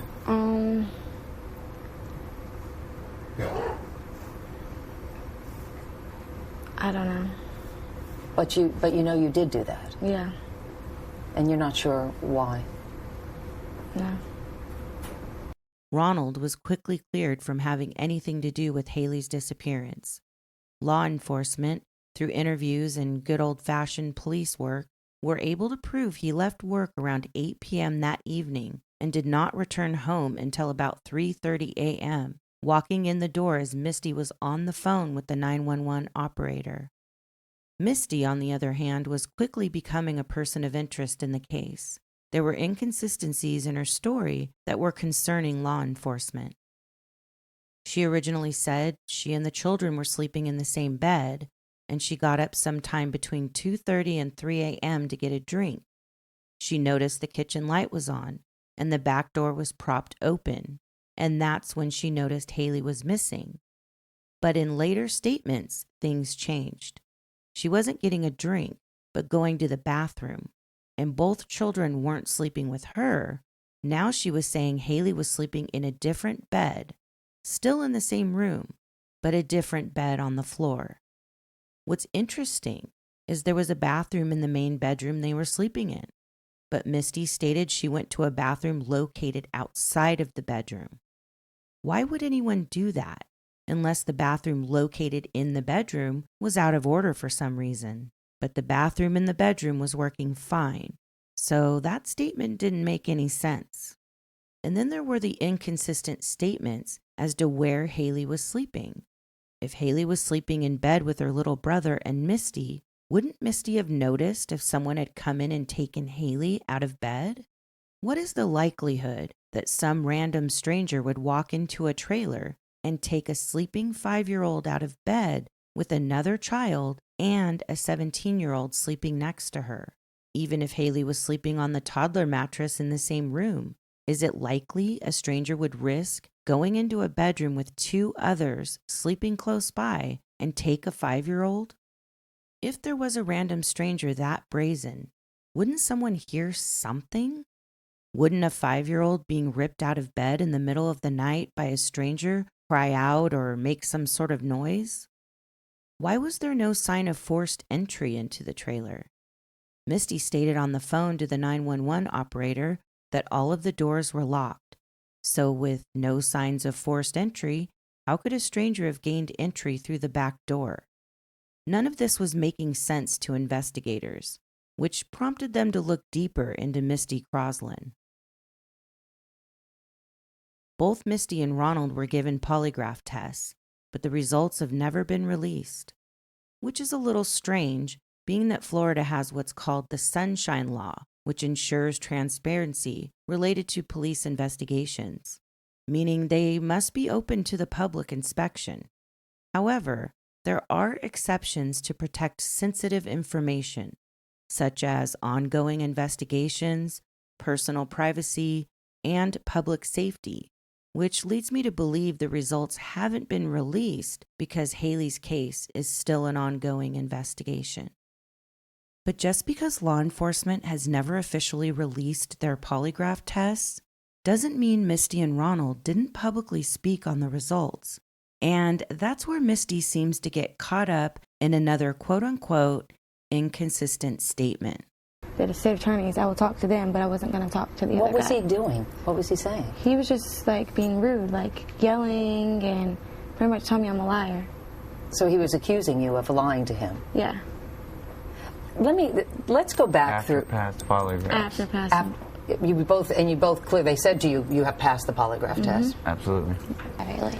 You've always said that you had nothing to do with this. In fact, you wanted to take a polygraph test, which you took, and failed. Why do you think you failed it?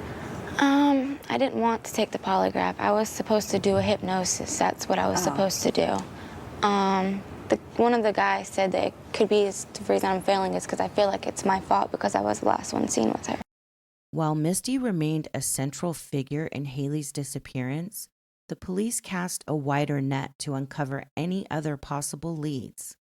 They uncovered the unsettling revelation that there were 44 registered SA offenders living in the area. This concerning statistic intensified the urgency of the investigation, and they meticulously tracked down and questioned each individual, ensuring no stone was left unturned in their search for Haley. As the investigation progressed, law enforcement officials worked tirelessly, coordinating search efforts that spanned across the region. Volunteers from surrounding towns joined the search, scouring nearby woods, rivers, and abandoned buildings for any trace of little Haley.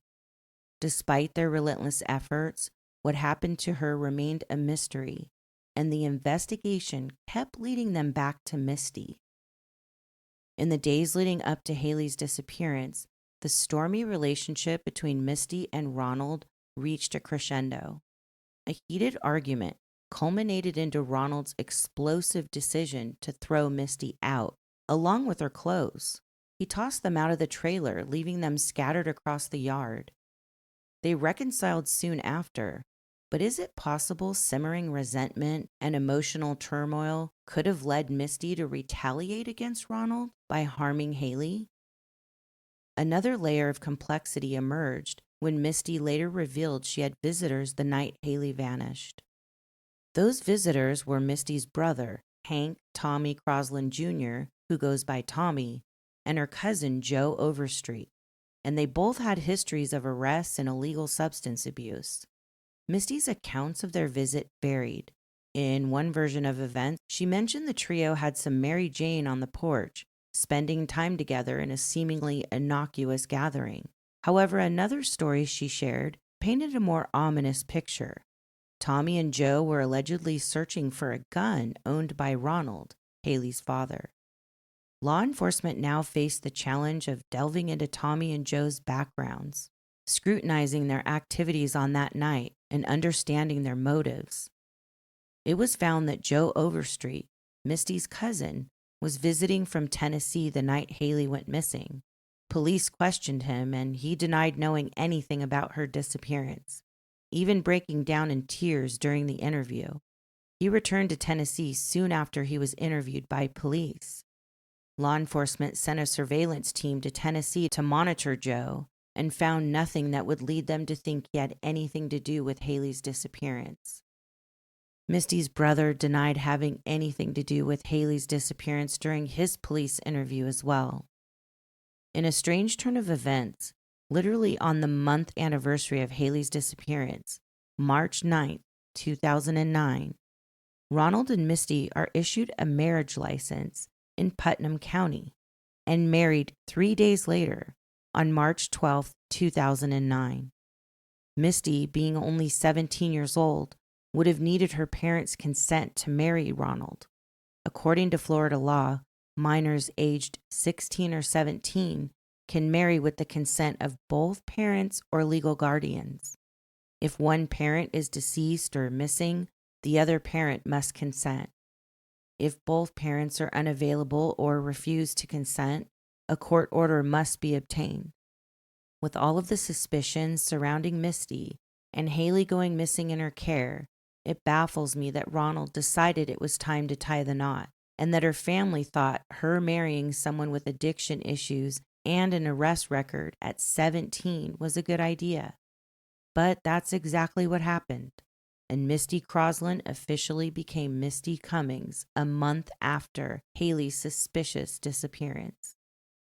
Misty Crosland strolled out of the Putnam County Courthouse Monday afternoon with her mother. She showed off her engagement ring Ronald Cummings, Haley's father, gave her last night. He got down on his knees and said, "Will you marry me?" Crosland was picking up paperwork for a marriage license that her parents must fill out because she's only 17. We've been planning this for a while, actually. It's just, they've been trying to get me to do it for like 5 months, and I told them, I was like, y'all need to wait till you're 18, you know, but now that everything's going on, everybody's trashing them, I'm going to go ahead and let them do it. Because I know they love her, Haley, and I know they love each other, and they will be together. Misty was the last one to see Haley when she put her to bed February 9th. I just want to let everybody know that I was home, because I did pass my lie detector test saying that I was home. They told you passed? Yeah. While twisting a photo with a 5-year-old, Misty's diamond sparkles. Everybody's probably going to take this marriage thing the wrong way, but it's not. It's still focused. Everything's still focused on Haley. This is what Haley wanted. She's always talked about it. Moments later, Ronald Cummings walked out of the courthouse. Congratulations, Ronald. He had little to say as he walked with his new fiancée to his truck 1 month after his daughter disappeared. A few months later, on August 6, 2009, Ronald is arrested for fighting with Misty's brother, Tommy Crosland. The same Tommy Crosland that was there with Misty the night Haley disappeared. The fight reportedly started as a result of an argument regarding illegal substances and other personal issues. Ronald's arrest led to charges of burglary with assault or battery. 6 months had passed since Haley's disappearance. Ronald and Misty found their marriage beginning to fray, cracking under the weight of their shady lifestyle and suspicion surrounding Misty. Good morning. This week, I know you had a tough setback in your life. Your husband Ronald announced publicly that he wants to divorce you. This is Haley's dad, and he said that there are inconsistencies in your story that bother him. He has supported you from day one. Why do you think he's changing now? He tells me it's, just too much pressure on us right now. And, I got family problems. My family's trying to start problems. It's just too hard. So you think he's divorcing you because the stress of all this is just too hard? Yeah. But what about his claims that you're telling different stories? Do you think he believes you're guilty now of something? No, I don't think so. What has he said to you about this? He hasn't really said much about it, He believes me. He doesn't think I had anything to do with Haley gone missing.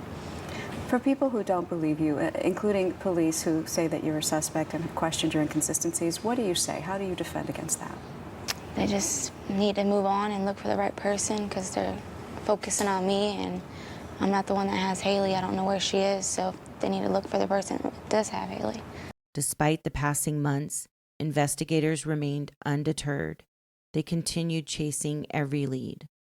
They were convinced Misty held the key to finding Haley, but at this point they had no way to prove it, and she wasn't cooperating. That following November of 2009, Misty Crosland's parents, Hank Crosland Sr. and Lisa Crosland, were arrested on drug-related charges. Hank Crosland Sr. was arrested for prescription fraud, while Lisa Crosland faced charges of forgery and petty theft. Fast forward to January of 2010. There's still no sign of Haley, but law enforcement had been monitoring Ronald and Misty and caught them, Misty's brother, Tommy, and 2 others trafficking illegal substances in an undercover sting. They were all arrested and jailed for the offense. At this point, Misty, her brother Tommy, along with her parents, were all being held at the Putnam County Jail. It sounds like her family is an absolute mess, revolving around a culture of addiction and crime, which, along with Ronald's issues, put 5-year-old Haley in extreme danger. These people couldn't even take care of themselves, much less 2 children. The following month, in February of 2010, a year after Haley went missing, Misty divulged some interesting information to her grandmother via a jailhouse phone call. Ms. Hollers, you have heard now 3 different versions of what happened the night Haley went missing. What is the most recent version you have been told? What I was told by Misty this morning was that Tommy and Joe took Haley and wrapped a yellow rope around her and carried her to the dock and tied a brick around the bottom of the other end of the rope and threw her into the river. Now that comes from Misty's mouth into my ear. This morning? Yes, ma'am. Could I ask you why they would have done that, Joe Overstreet and Tommy Crosland? Why would they have done that? Had they allegedly molested Haley? That I don't know. Why would they just throw her in the water? I don't know.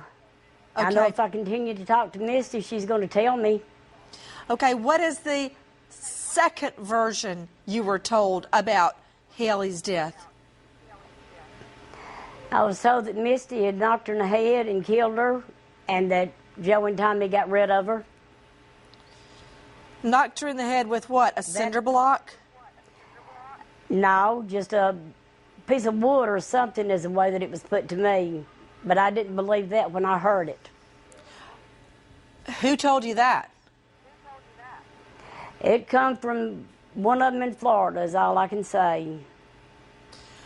Did they say why Misty would have struck 5-year-old Haley? No, they didn't. Okay. Ms. Hollers. I'm thinking the overdosed. What was the first story you were told about Haley's death?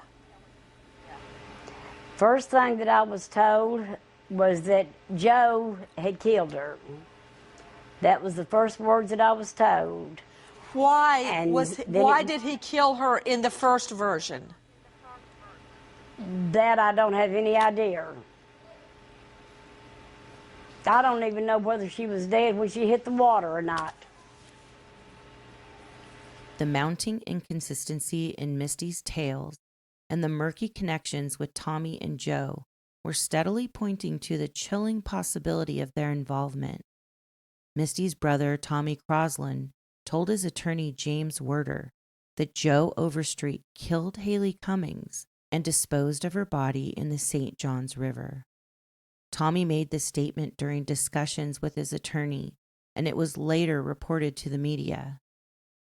The grim reality for investigators was that the waterways surrounding the trailer teemed with alligators. If Haley had indeed been murdered and her body dumped into the waters near her home, the hope of ever finding her was chillingly close to zero. On April 15, 2010, then Sheriff Jeff Hardy announced that Haley Cummings was most likely dead and that her case was being treated as a homicide. 4 months later, in August of 2010, Misty pled guilty to illegal substance trafficking. She was sentenced to 25 years in prison and fined nearly $1.5 million. Her sentence was the mandatory minimum for the amount of substances involved in her case. Fast forward to June of 2020, Misty appealed her conviction, asking for a reduced sentence in her case. The judge denied her appeal and ruled that she had adequate legal representation and that her plea was voluntary. As a result, Misty Crosland will have to serve the full 25-year sentence. She isn't set to be released from prison until 2031. In August of 2010, Ronald also pled guilty to charges of illegal substance trafficking. He was sentenced to 15 years in prison. He was released on October 19, 2022. He qualified for early release, serving 85% of his sentence. But his freedom didn't last long. He was arrested 2 months later, on Christmas Day of 2022, on multiple charges. Those charges included battery on a law enforcement officer, trafficking oxy, possession of a controlled substance without a prescription, resisting an officer with violence, obstructing police by depriving means of communication, and possession of Mary Jane and substance paraphernalia. As of the date of this video in 2024, Ronald's case is still working its way through the justice system, so it's unclear how long he will serve for his current charges. Haley's case has spanned 15 years so far with no resolution. Has there been any new information that could possibly breathe new life into her case? The following is a news interview with one of the lead detectives who investigated Haley's disappearance. John Merchant still thinks about the Haley Cummings case from 10 years ago. He was the lead detective with the Putnam County Sheriff's Office. He no longer works there. Us investigators who worked on the case, we all feel like we know what may have happened, but we can't prove it. Merchant believes Haley's father's alibi of being at work checks out. The next day, search teams scoured the neighborhood, and divers and boats were in the nearby St. Johns River because the bloodhounds led you there. 2 of them. Misty Crosland, the adult with Haley that night, first told police someone came into the house and took the child, but Merchant doubts that. You know, the child is in the bedroom literally next to her. There's a little boy in the bedroom. She's in the bedroom. You have locked doors. There's no forced entry, and Misty hears nothing. But yet she wants us to believe a stranger came into the house and took this little girl in the middle of the night, and I just don't think that happened. Merchant said that months later, Misty changed her story and said that she saw her brother and cousin take Haley out of the house and to the river. Merchant says the cousin did not talk to investigators, and a secondary search of the river turned up nothing. So Merchant took Misty to the river as a news helicopter caught images of them on a dock. And why did he do that? The hope was to get her to say something, or to try to reach in and find that soft spot in somebody's heart, and we didn't get it. She said nothing. What is it going to take to break this case? Misty. Why? She's the one with the inconsistent statements. If she could give us one truthful statement, I think we would be somewhere. As for where the child is, Merchant believes she's dead. And without going into detail, says, I can tell you the river's close. The river's real close to the back of the house. Although Merchant can't prove it, he believes the river is where the mystery of Haley lies. So what could have happened to Haley the night of February 9th, 2009? In my opinion, the answer lies with Misty, her brother Tommy, and her cousin Joe Overstreet. It's been widely reported there was some sort of tension between Tommy Crosland, Joe Overstreet, and Ronald Cummings. I find it very plausible that when they showed up to his trailer the night Haley went missing, looking for his gun and couldn't find it, they could have done something to Haley instead as some sort of retaliation. It's also plausible Misty could have taken out any resentment she had towards Ronald on Haley to get back at him for recently throwing her out, and Tommy and Joe could have possibly helped her cover it up. All of these people were living a dangerous and shady lifestyle, and in my opinion, Haley somehow ended up in the crossfire. But unless something can be proven, we may never know. Maybe the river does hold the answers to what happened to Haley, but with alligators traversing the waters, she may never be found. Haley was a vibrant 5-year-old whose very existence was a testament to the miracles of life. Against all odds, she emerged triumphant from a battle before she even took her first breath. Doctors had once predicted that she would face a life of severe limitations, but Haley defied them all. Her bright eyes sparkled with the wonder of a child who saw beauty in every corner of the world, and she brought so much joy to those lucky enough to be in her presence. Her fragile existence was overshadowed by the chaos surrounding her, as the very people who should have protected her became entangled in a lifestyle that left little room for innocence or safety.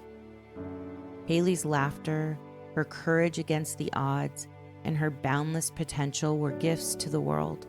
Those who surrounded her may have faltered, but she remains in our thoughts and prayers. We owe it to Haley to continue searching and to never forget. As we pray for the truth to emerge, we must remember that Haley deserved a future, a chance to grow, to be loved, and to live free from fear. She deserves to be found, and she deserves justice. Rest in love, beautiful Haley. We will be your voice and ensure you are never forgotten.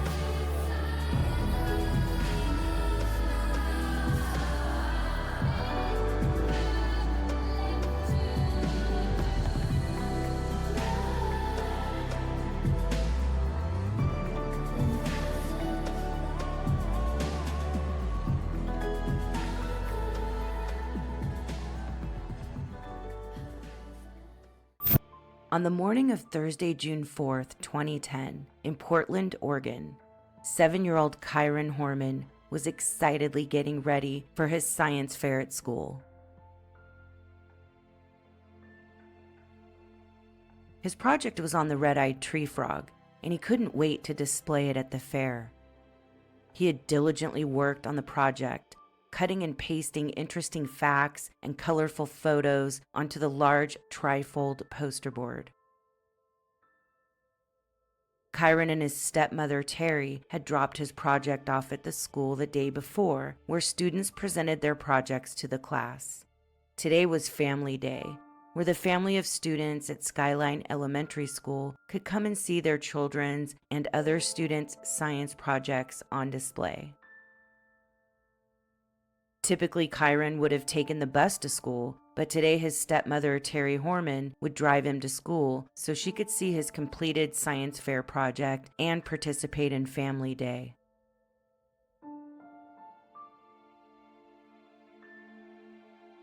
Terry, Kyron, and Kyron's 19-month-old half-sister, Kiara, set off for Skyline Elementary School. Terry, with Kiara in tow, walked Kyron to his classroom and snapped this photo of him with his science project, later posting it on Facebook. This was the last photo ever taken of precious Kyron, with his beautiful beaming smile and adorable glasses. He was so excited that it was almost summer break and so proud of his science project. Soon after this photo was taken, Kyron vanished. And to this day, 14 years later, no trace of him has ever been found. Join me as we dive into 14 years of twists and turns in this case. Someone knows what happened to Kyron. He needs to be found, and justice needs to be served to the monster or monsters that were behind his disappearance. Before we dive into the weeds of Kyron's case, let's take a minute to get to know this adorable little guy. Kyron Richard Horman was born September 9th, 2002, in Portland, Oregon, to Desiree Young and Kane Horman. His mother describes him as very shy and intelligent. She says Kyron would sit in a room of people and quietly listen to what they were saying, taking it all in. He would remain quiet and hardly noticed. But when Kyron was with people he knew and felt comfortable with, he could let his guard down and he'd show his goofy, fun side, especially with his older brother Quinn. Kyron was cute as a button with big blue eyes and the cutest little glasses. He had a big, beaming smile that radiated warmth and joy. A smile from Kyron would instantly uplift anyone lucky enough to see it. He loved chocolate peanut butter pie and forensic science. He was wearing a CSI t-shirt the day he disappeared. He had purchased the shirt on a school field trip the year before. Kyron wanted to be a detective when he grew up, and I think there is something ominous about that and the CSI t-shirt he was wearing that day in the photo. A photo that has been seen around the world. It's almost like he's telling the world, don't give up, keep looking for me, find the clues, they are there. Kyron's family and the world deserves answers as to what happened on that day in June of 2010. And if he is no longer with us, he needs to be returned to his family and peacefully laid to rest. 14 years ago, you lost your voice, sweet Kyron, but you and your story are not forgotten. We will be your voice and continue the fight for answers in your case. I don't wanna close my eyes. It feels like I'm falling down, falling down.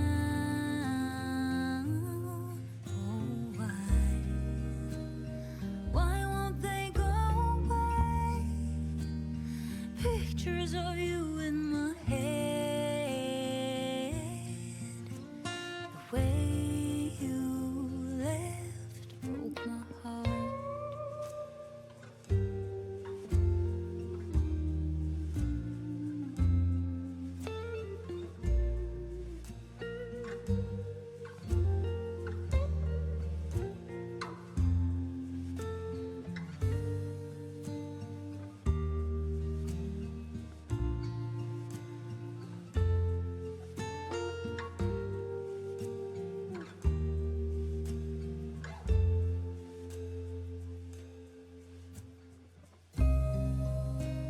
I don't wanna close my eyes.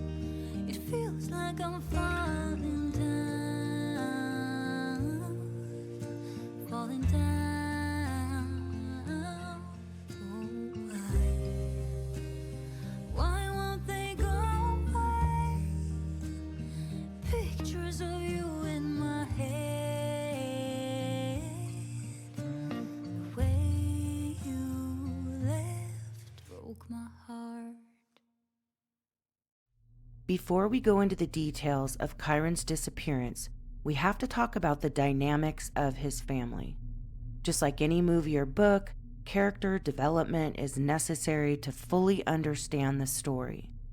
Although in Kyron's case, this is not a story, it is unfortunately real life. The people we are going to talk about are not made-up characters, but real people immersed in this tragic case. Even if you are familiar with this case, please stick around.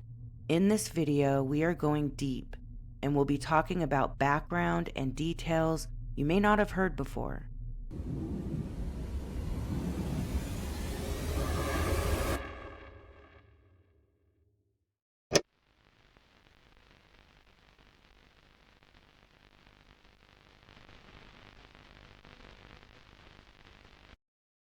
Okay, let's start with Kyron's mom, Desiree Young.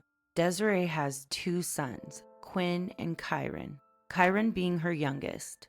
Desiree met Quinn's father, we'll call him G, in 1992 at work. They dated for a little less than a year and married in October of 1993 in Medford, Oregon.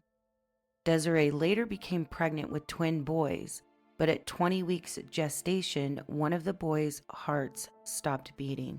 Devastated by this, Desiree, along with her doctor, decided to carry him to term as to prevent the dangers of having to deliver the healthy fetus at 20 weeks. She was given hormones to prevent her body from trying to expel the twin fetus that was no longer viable, and was able to carry the pregnancy full term, giving birth to a healthy baby boy she named Quinn, calling him her miracle baby. 6 months after Quinn was born, Desiree separated from and divorced G, stating that he was possessive and controlling and she couldn't take living that way anymore. In April of 1996, Desiree met Kane Horman briefly at the gym, later seeing him at a bar where he asked her on a date. They dated for about 4 years on and off before deciding to tie the knot July 15th of 2000. The wedding day didn't quite go as planned, as Desiree tried to make a run for it like Julia Roberts in Runaway Bride. Cold feet was an understatement for Desiree. Looking absolutely stunning in her wedding gown, she tried to bolt down the back staircase before she was stopped in her tracks by her soon-to-be mother-in-law, who scolded her, telling her not to cancel the wedding. Desiree gave in to her mother-in-law's demands and went through with the nuptials. About 2 years into her marriage to Kane, Desiree started suspecting Kane of cheating.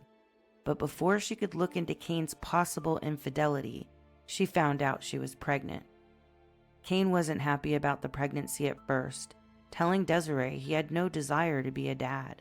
But a long talk with his mother seemed to change his mind, and he seemed more accepting of the idea. Desiree really wanted things to work with Kane and create a loving, cohesive home for her new baby. She thought marriage counseling would give her and Kane an opportunity to work through their issues before the baby came. In February of 2002, Kane and Desiree started marriage counseling, Continuing through July, Kane went to the appointments but seemed disinterested and even left a session midway through. I will never get it. Kane has a beautiful, pregnant wife who wants to do whatever it takes to work on their marriage, a son on the way, and just craps all over it. He doesn't try, seems withdrawn and disinterested. That had to be so hard for Desiree. You're already so emotional during pregnancy. Your body is going through so many changes, and to have your husband treat you this way just rips away the joy and excitement for an expectant mom. Instead, it brings emotional turmoil and sadness. Kane and Desiree's marriage counseling abruptly ended after 6 months in July of 2002. And not because things got better and their love was stronger than ever. No, quite the opposite. Desiree received a call from her best friend confirming her suspicions all along.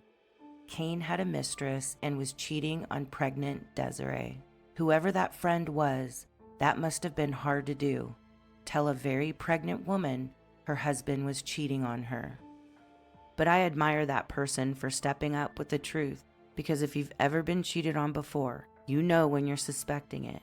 It makes you crazy wondering if you're overreacting and imagining things, especially if your partner is gaslighting you and calling you crazy.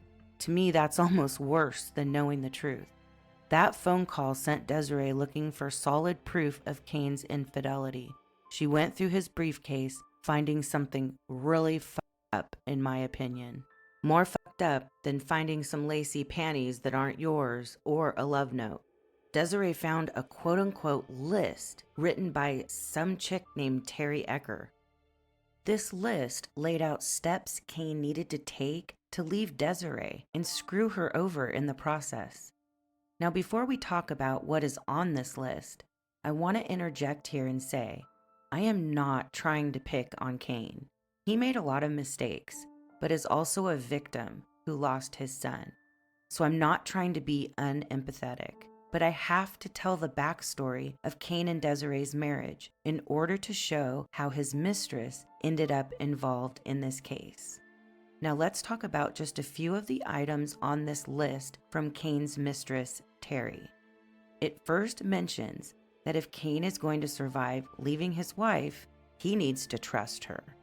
Can you imagine reading that as the wife? My stomach would drop through the floor, landing in China somewhere, not to mention throwing up in my mouth. Then it goes on to say he should first contact an attorney, and she gives him the name and phone number of an attorney she recommends. She tells Kane to ask said attorney about custody and open adoptions. Open adoptions? What the hell? I'm pretty sure Desiree has a huge say in what happens to her baby. That right there is a huge red flag to me. It's like his mistress is planting the seed right from the get-go that getting rid of the baby is an option by suggesting he look into open adoptions. That is some twisted evil stuff. And telling to me. She didn't want to have to deal with the new baby Kane's wife was about to give birth to. She wanted Kane to leave Desiree, and not with a kid in tow. She also goes on to tell him, if he's not 125% sure the baby is his, to get a DNA test done, and tells him to transfer all unnecessary money into an account in his parents' name, and to take Desiree's name off all bank accounts, IRAs, 401ks, and any other benefits. She also goes on to give him addresses to some really nice apartment complexes in the area.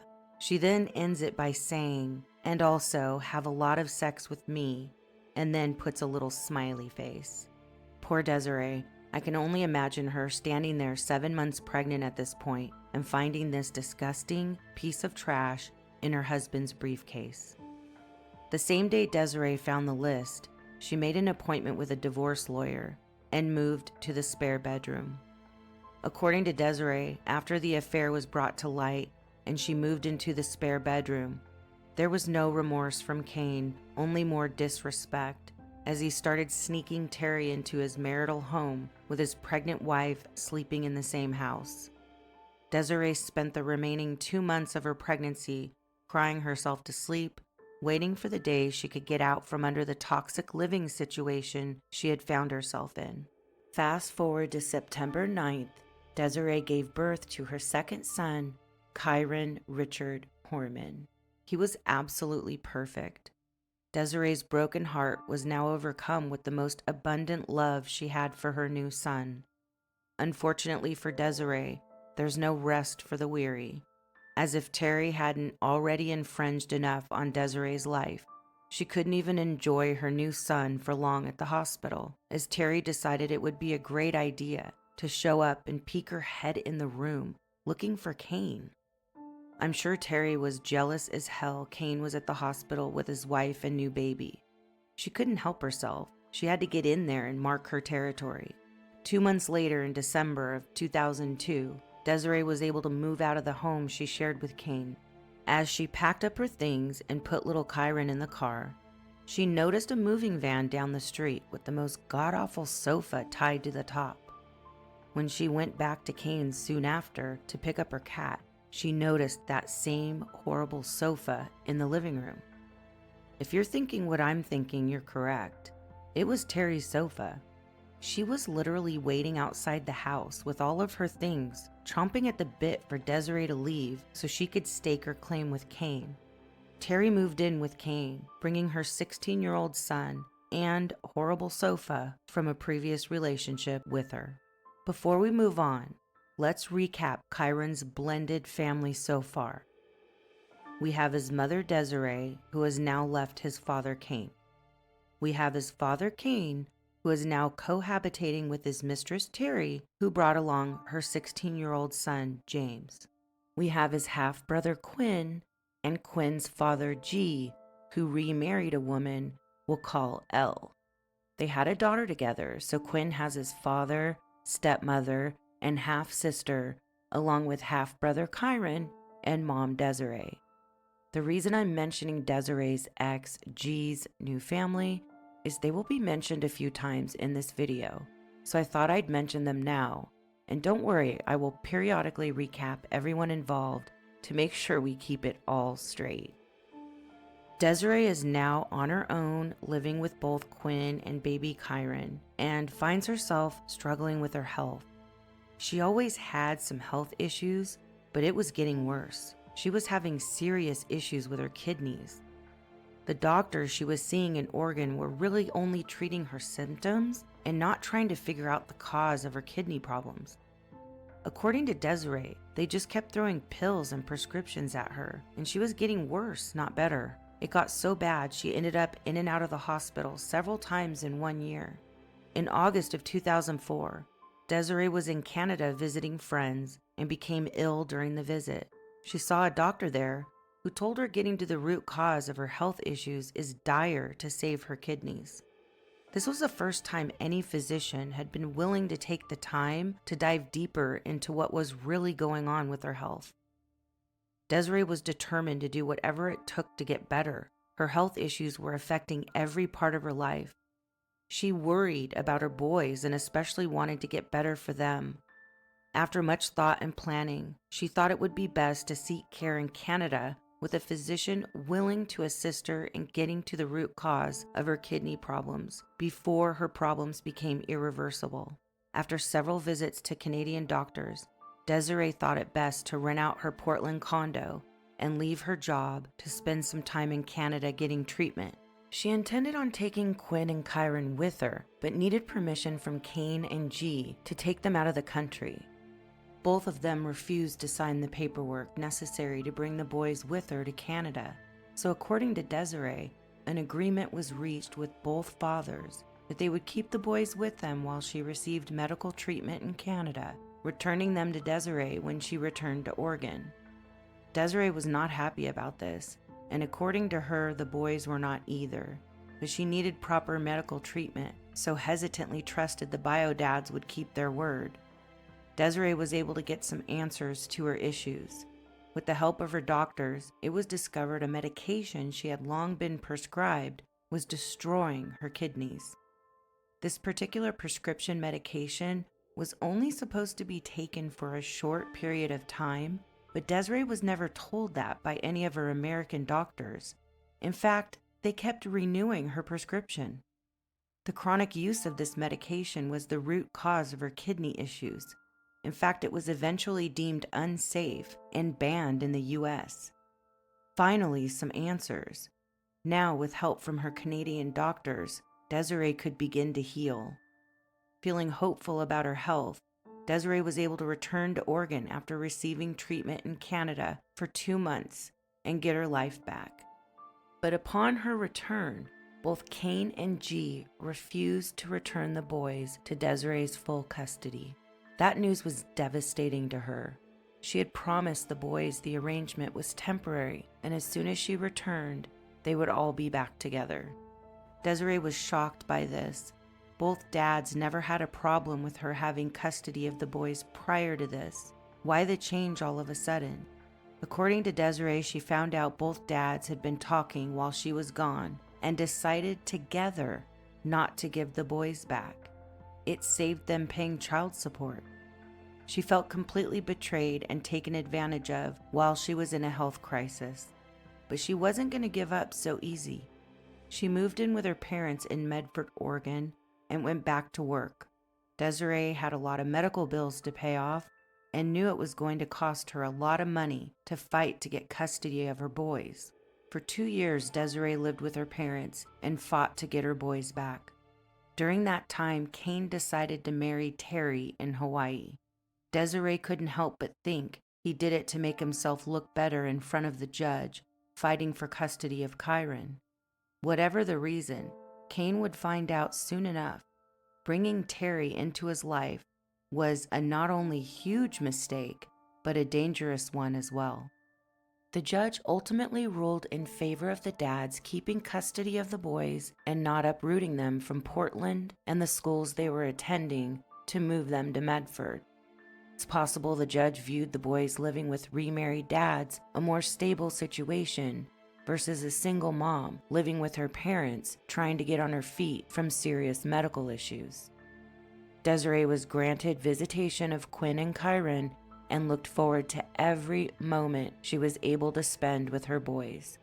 She sometimes was able to spend extended periods of time with the boys during summer and take vacations with them as well.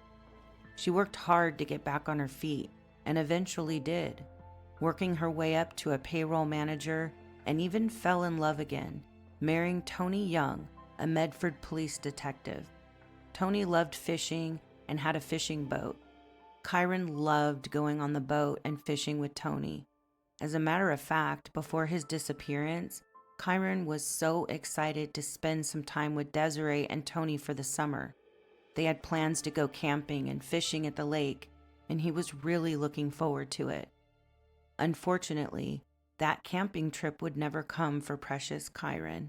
Something evil was lurking in the shadows, and everything would change in a blink of an eye. Now that we've covered the backstory of Kyron's family, which is really important in understanding his case, I need to veer for just a second to say that I really didn't want to mention Desiree's medical issues. Although she has put that information out publicly and they are mentioned in the book Boy Missing by Rebecca Morris, I still feel a bit uncomfortable about speaking on them. But her trip to Canada and why she went there plays a role in how the bio dads ended up with custody of the boys. Another reason is the mudslinging and misinformation thrown out there towards Desiree in regard to the custody arrangement, which absolutely baffles me. Just because she didn't have full custody of Kyron doesn't mean her love for him wasn't absolute and immense. Her custody arrangement has absolutely no bearing on his disappearance. If you've ever been in a bitter, contentious divorce, you can probably relate. Desiree had been through hell with her marriage to Kane, fought hard for her health, and then somehow found the strength to go up against the family court system and Kane, who seemingly had it all together with his new wife and great job, in hopes of getting Kyron back. And as if all of that wasn't enough, she gets the phone call all of us mothers dread and can't imagine hearing. Her baby is missing. To this day, 14 years later, she still has no idea where her son is. 14 years of no hugs from Kyron, no smiles, no birthday celebrations, and graduations, to name a few. She has no place to go mourn him and lay flowers if he is no longer on this earth. It's a tragic story with no ending. I can't even begin to imagine her pain and the pain other families of missing children endure. Desiree was quickly cleared by law enforcement and has fully cooperated with their investigation into Kyron's disappearance. She has never stopped looking for her son and advocates for other families of missing children. With all that said, on this channel, we won't be putting any salt in a grieving mother's wounds. Instead, we will keep Kyron and his story alive and demand justice in his case. Now let's get into the meat and potatoes of Kyron's case. And let me warn you, buckle up, because it's about to get wild.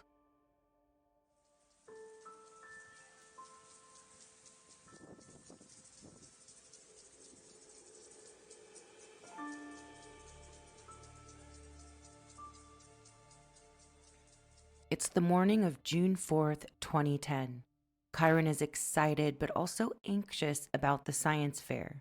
Today is the day families of the students can come and admire all of the projects on display at the school. Kyron puts on one of his favorite t-shirts.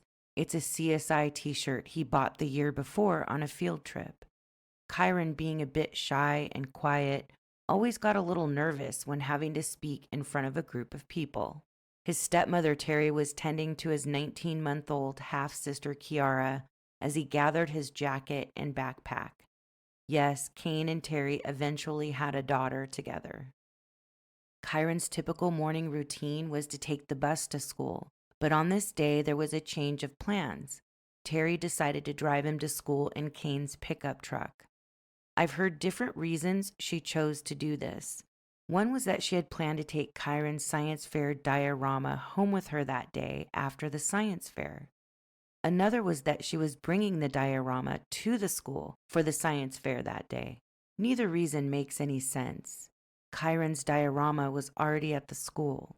The students presented their projects to each other and the teachers the day before. As far as bringing it home with her, well, the projects were supposed to be left at the school after the science fair, so that doesn't make any sense either.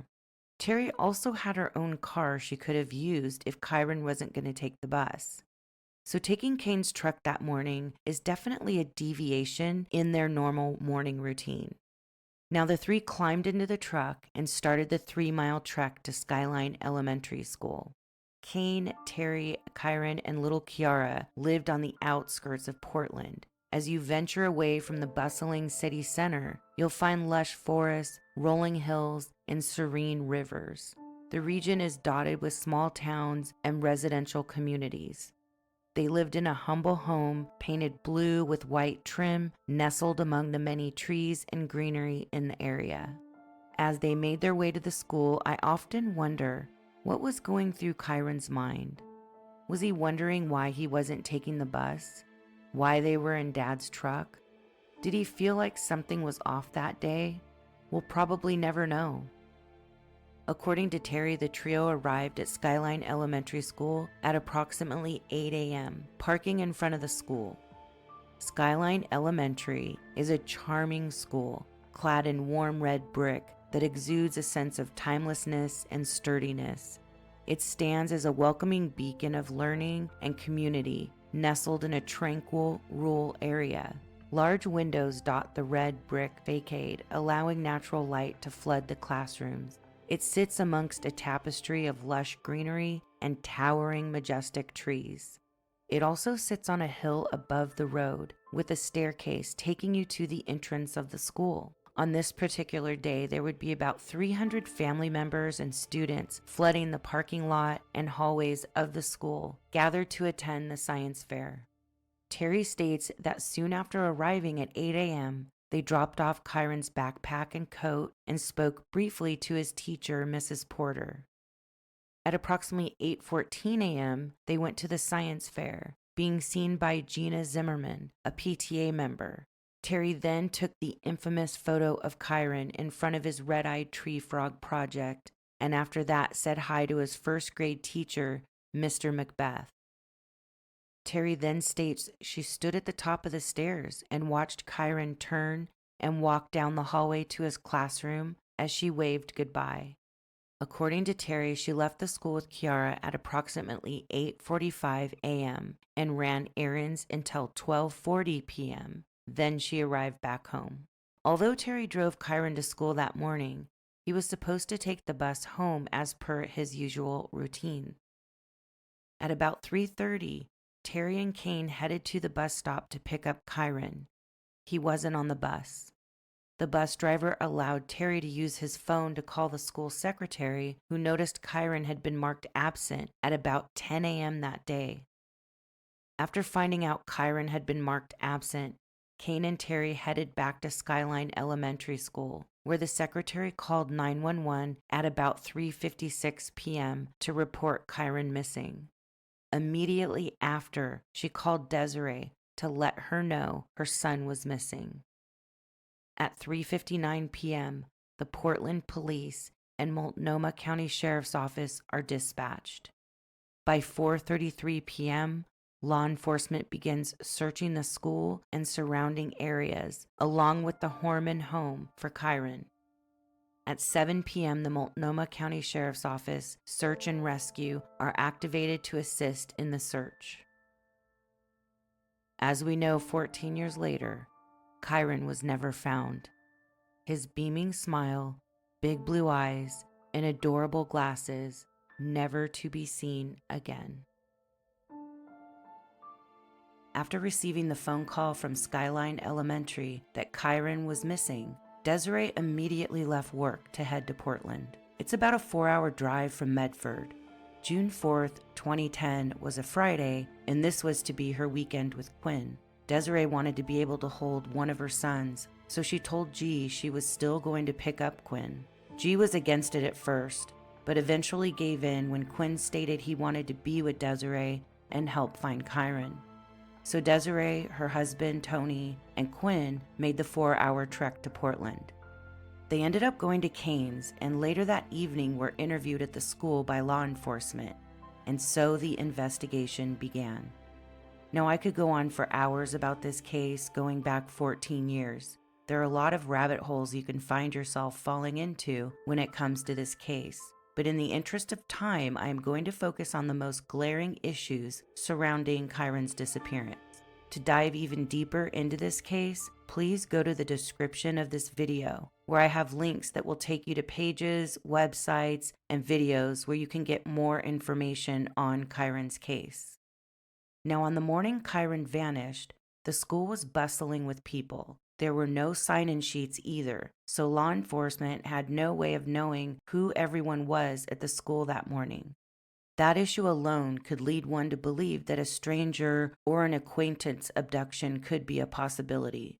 But as law enforcement was interviewing Kyron's family, one person in particular became of interest to them because her timeline of events that day just wasn't lining up.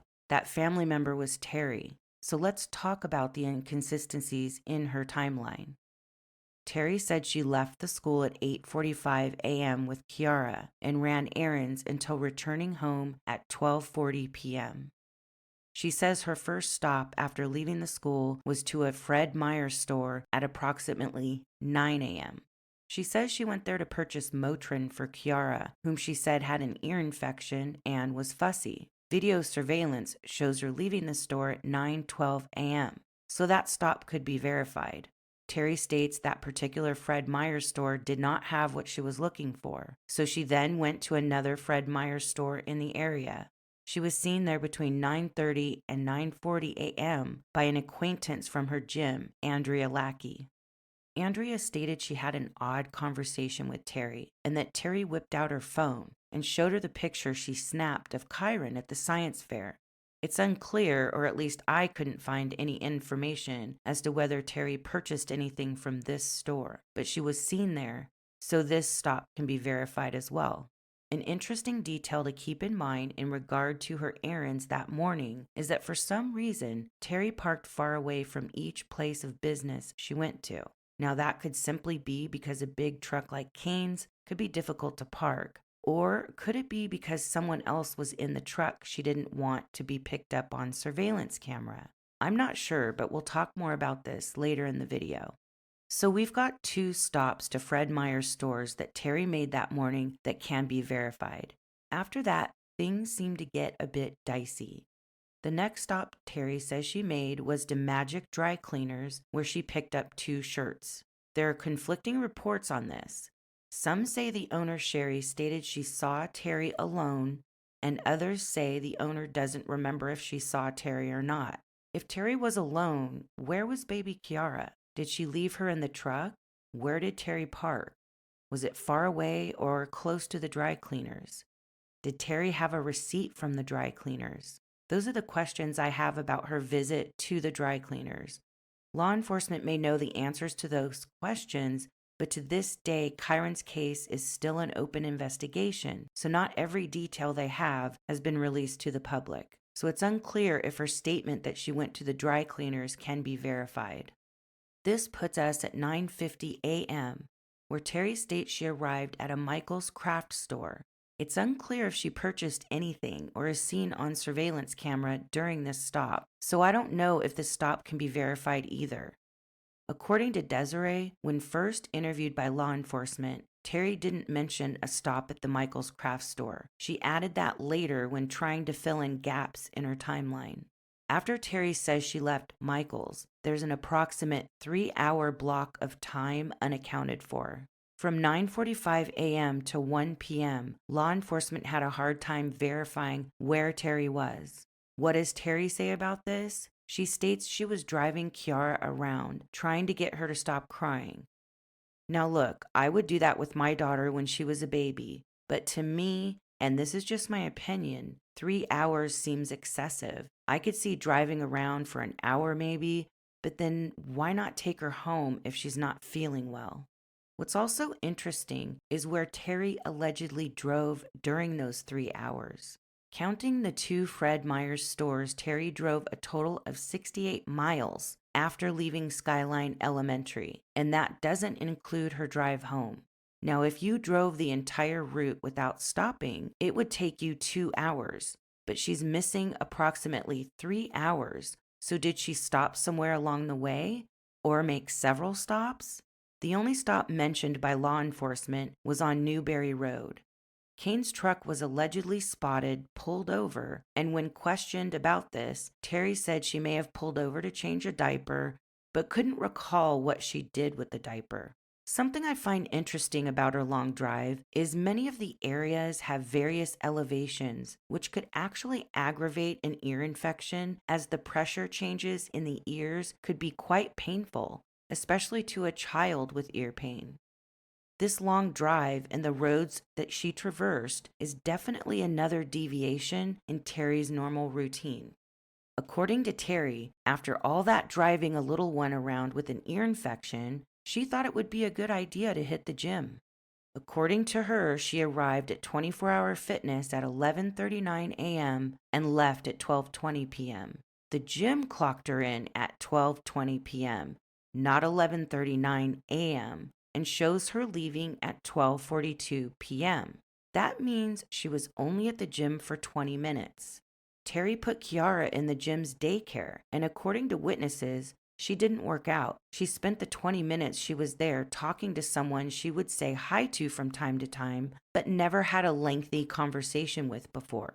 Terry also whipped out her phone again and showed this woman a picture of Kyron at the science fair as well. A witness also stated that Terry allegedly said that parenting was very demanding and how she had to cancel her own plans to take Kyron to the science fair. She also showed a witness at the gym a gash below her knee. Terry stated the injury came from dropping a weight on her leg, but the witness stated it didn't look like it came from a weight at all, that a weight would most likely bruise her leg, not create a gash, and also stated the injury looked more like something that would have happened outdoors. I have so many questions here. Why would you drive a sick child around for hours to allegedly calm her, only to throw her into your gym's daycare? How on earth would that seem like a good idea?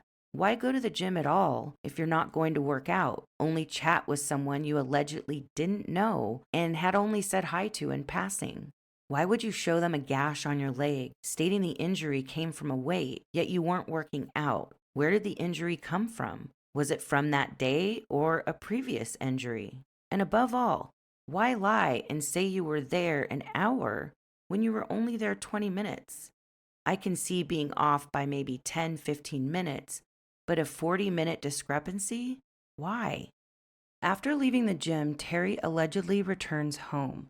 At 1:21 p.m., she posts the infamous photo of Kyron at the science fair to her Facebook page. She then emails Desiree to tell her she posted the photo.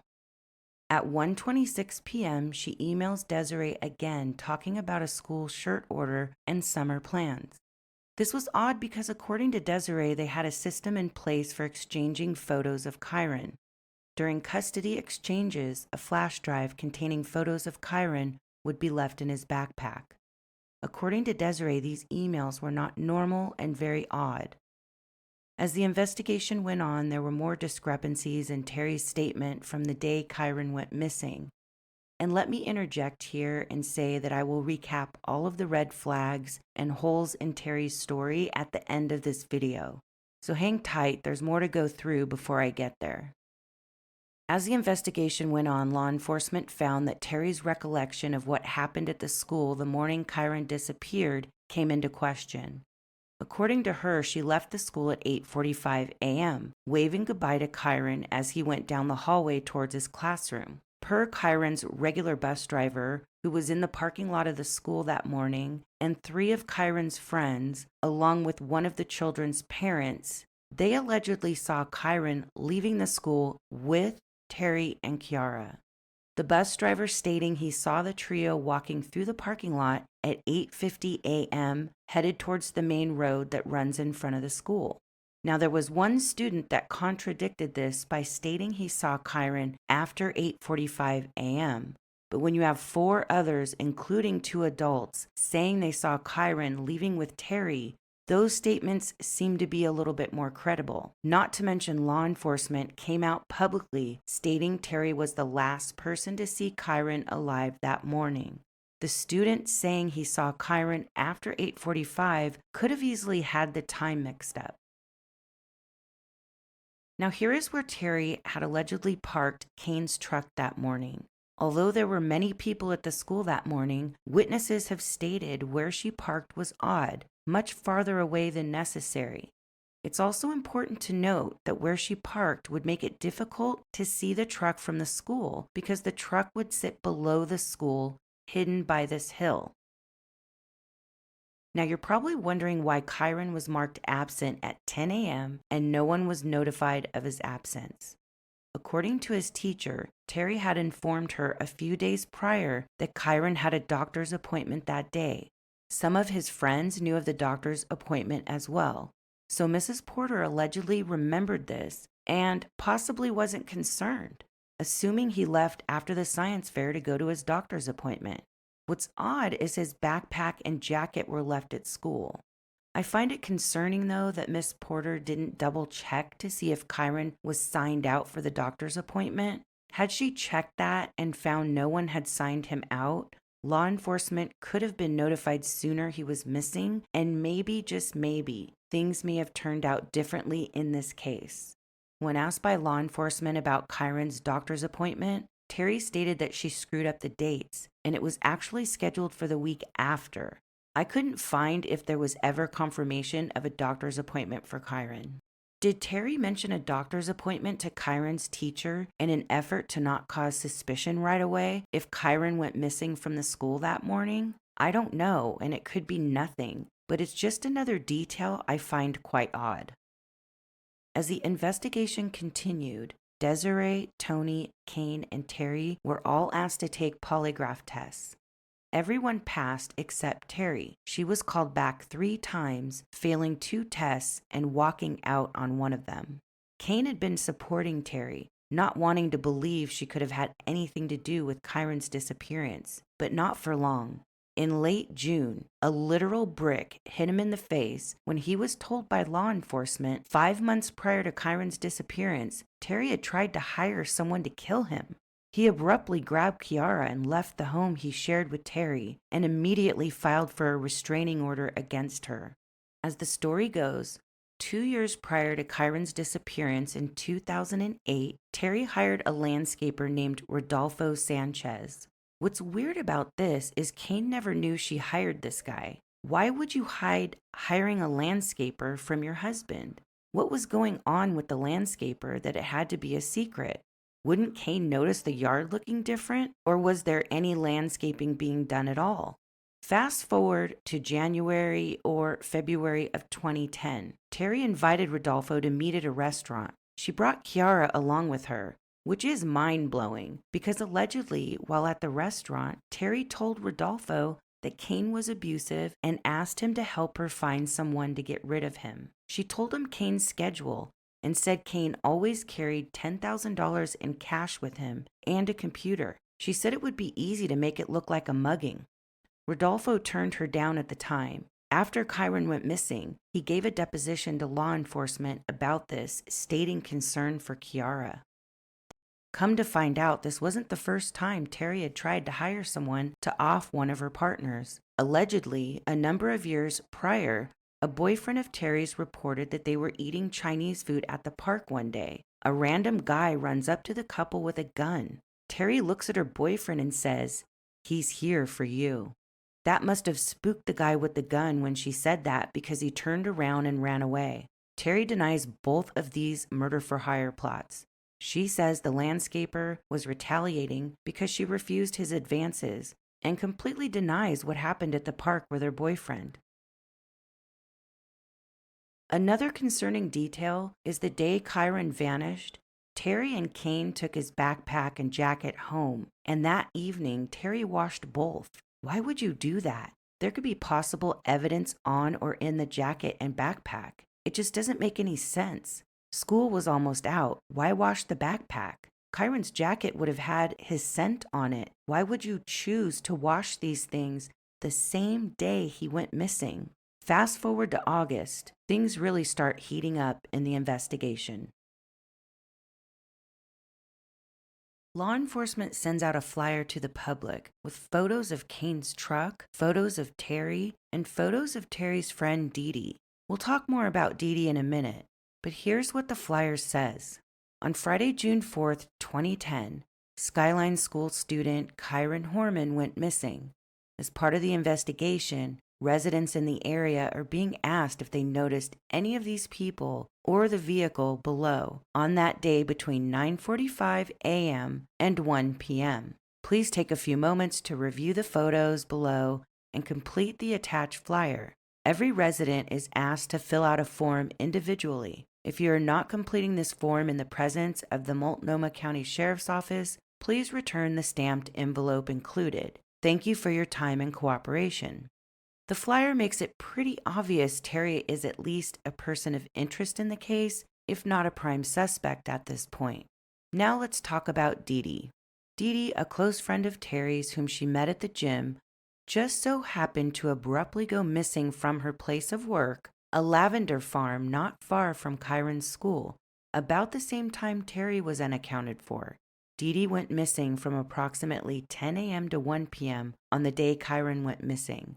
Once coworkers noticed she was missing, which was completely unlike her, they stated they tried calling her on her cell phone numerous times and she couldn't be reached. What's even more baffling is Dee Dee left her truck and cell phone behind. Where did she go without her truck and cell phone? Did someone pick her up? Why would she leave without telling anyone? Allegedly, Dee Dee and Terry were seen together during the time in question, blocking someone's driveway on Germantown Road, a very rural area. They were seen loading items from one truck to another. The witness said they stuck out like a sore thumb. It was very odd for the area. Law enforcement later did a search in the area, but it's unclear if they found any evidence relating to Kyron's disappearance, as the case is still open and not all evidence, if any, would be released to the public. Law enforcement searched the farm Dee Dee had been working at, along with her condo. It's unclear if they uncovered any evidence from either of those searches. After Cain left Terry, Dee Dee came and stayed with her for 11 days. During that time, the two used burner phones to communicate. They were afraid the house was bugged, so would only use small talk inside, but they would use their burner phones and go outside to communicate about anything they didn't want law enforcement to hear. It was also found that Dee Dee and Terry had been sexting one of Cain's friends from high school who had helped in the search for Kyron.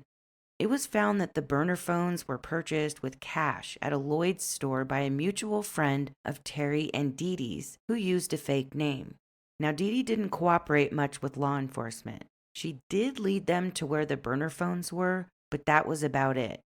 During a deposition, she pled the fifth 143 times. A huge mistake made, in my opinion, was Dee Dee was given full immunity in this case. If it's proven she had something to do with Kyron's disappearance, she could never be prosecuted. In my opinion, prosecutors may have done this thinking they could get her to tell them what she knows, if anything, to give them more ammo to go after Terry. But the only thing Dee Dee gave up is where the burner phones were, and after that, nothing. They should have given her conditional immunity, but nope. They shot themselves in the foot, giving her full immunity in this case. Dee Dee and Terry lawyered up when pressure from law enforcement started coming down on them. And from what I understand, the two haven't been in communication for years. In August of 2010, a grand jury convened and heard evidence in the case without reaching an indictment. Sometime after Cain was granted the restraining order against Terry, she made an attempt to abduct Kiara, showing up to the gym and asking if she was in the daycare. When the employee said no, she allegedly stated, "Well, if she was, I would have taken her." Terry was to have no contact with Kiara unless certain stipulations laid out by the court were met. One of them was a full mental evaluation. Terry refused to cooperate, choosing self-preservation over her daughter. Cain went back to court after the attempted abduction to have Terry held in contempt for violating the restraining order. Because Terry did not cooperate with any of the stipulations from the court, she has had no contact with Kiara to this day. A few interesting details were divulged by Cain after he found out about the murder-for-hire plot against him. Cain stated that after Kiara was born, Terry started behaving differently, and he was concerned she was suffering from postpartum depression. He said she started drinking behind his back, and when he found out about it, she said it helped her sleep. He was concerned because in 2005, she was arrested for driving under the influence, where she was put on 12 months probation and had her license suspended. He said Terry was becoming more irritable and started losing her patience with James, Kyron, and the baby. She sent James away in 2009 to live with her parents, stating they just weren't getting along.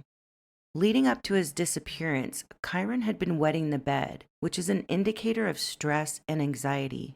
Cain said there was no room for error from Kyron when it came to Terry. He said that was the reason for many of their fights. He felt Terry was being too hard on Kyron. Cain also stated he and Terry were fighting a lot leading up to Kyron's disappearance, and the night before Kyron went missing, they fought until 3 a.m. It seems the Horman household was in turmoil leading up to Kyron's disappearance, and Kyron was suffering. From what I understand, their house was very divided at the time when Kyron went missing.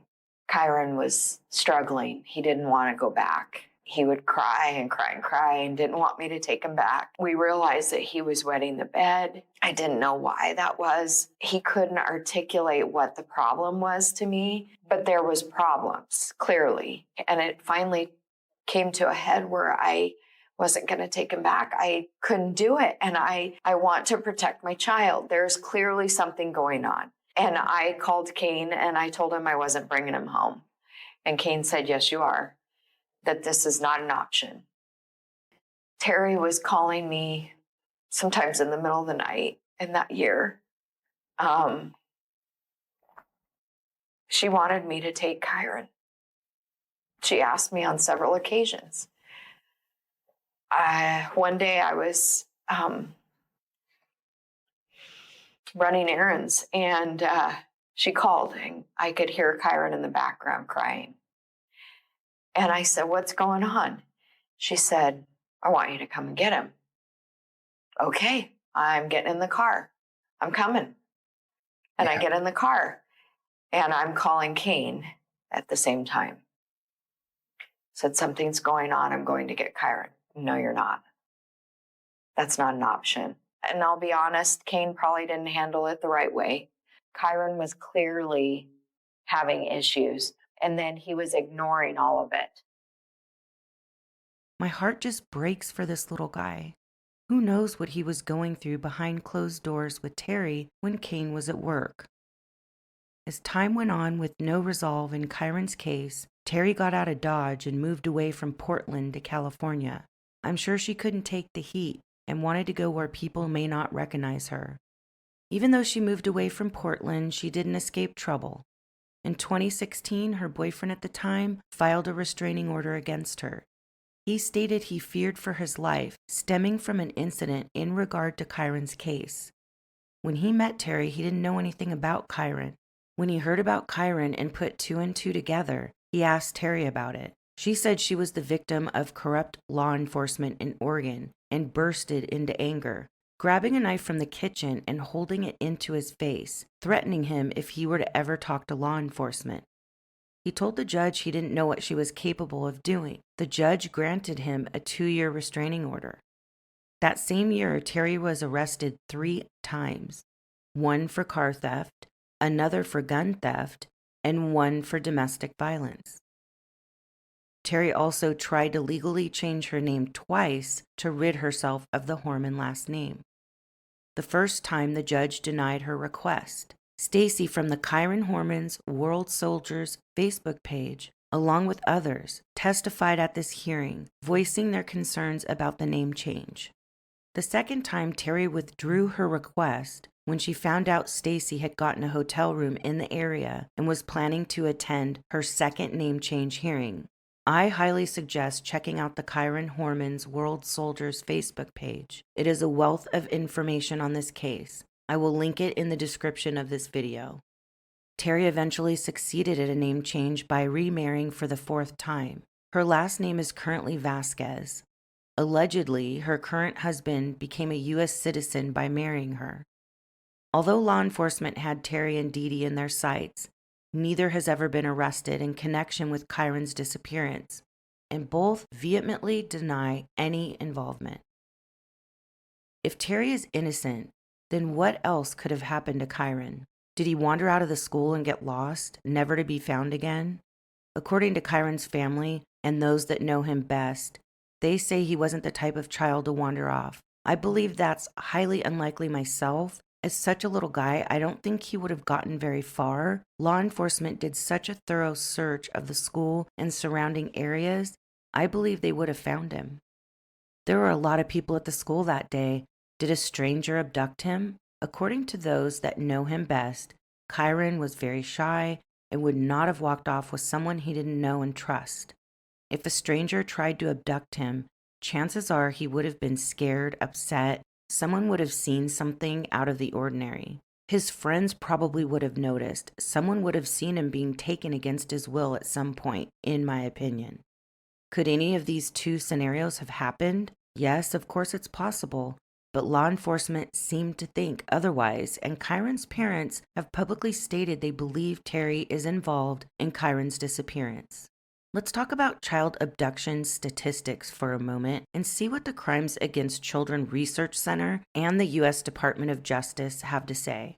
According to David Finkelhor, the director of the Crimes Against Children Research Center at the University of New Hampshire, children kidnapped by complete strangers or people they only barely know only make up 0.01% of all children who are missing. He wrote this in the Washington Post.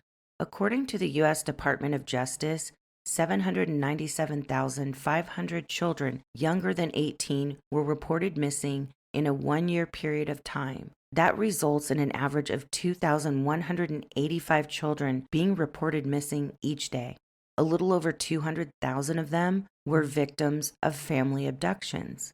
Over 58,000 were the victims of non-family abductions, and 115 were the victims of stereotypical kidnapping. The stats seem to show that most child abductions are committed by someone the child knows, which brings me back to the quote at the beginning of this video.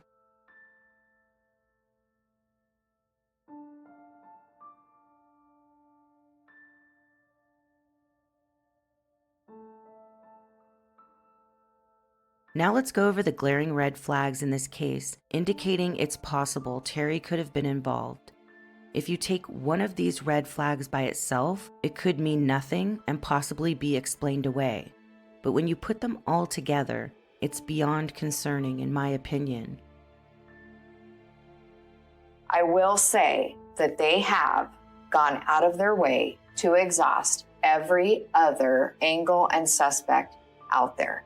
They have ruled out every parent that was in the school that day, every registered sex offender in the area, every house that neighbors up to the school. They have ruled out every single possible other person, except one.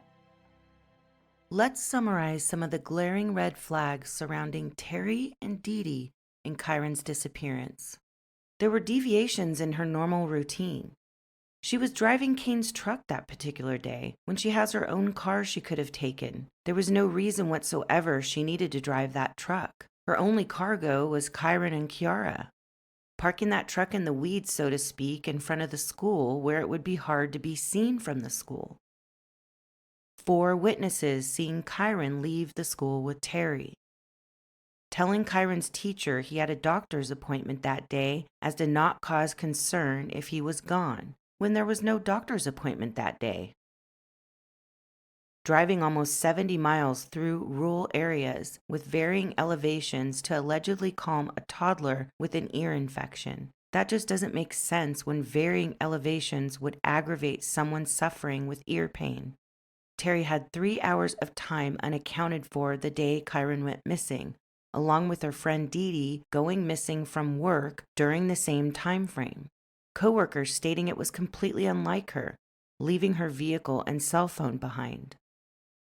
Going to the gym for 20 minutes to not work out, only to put a sick toddler in the daycare, and lying about the time she arrived and left by 40 minutes. Why is she showing someone she doesn't really know a gash on her leg and Kyron's photo at the science fair? Her comments to an acquaintance about how taking Kyron to the science fair caused her to have to change her plans for that day. Washing Kyron's backpack and jacket only hours after he goes missing. Failing polygraph tests. Using burner phones to communicate with Dee Dee. Why?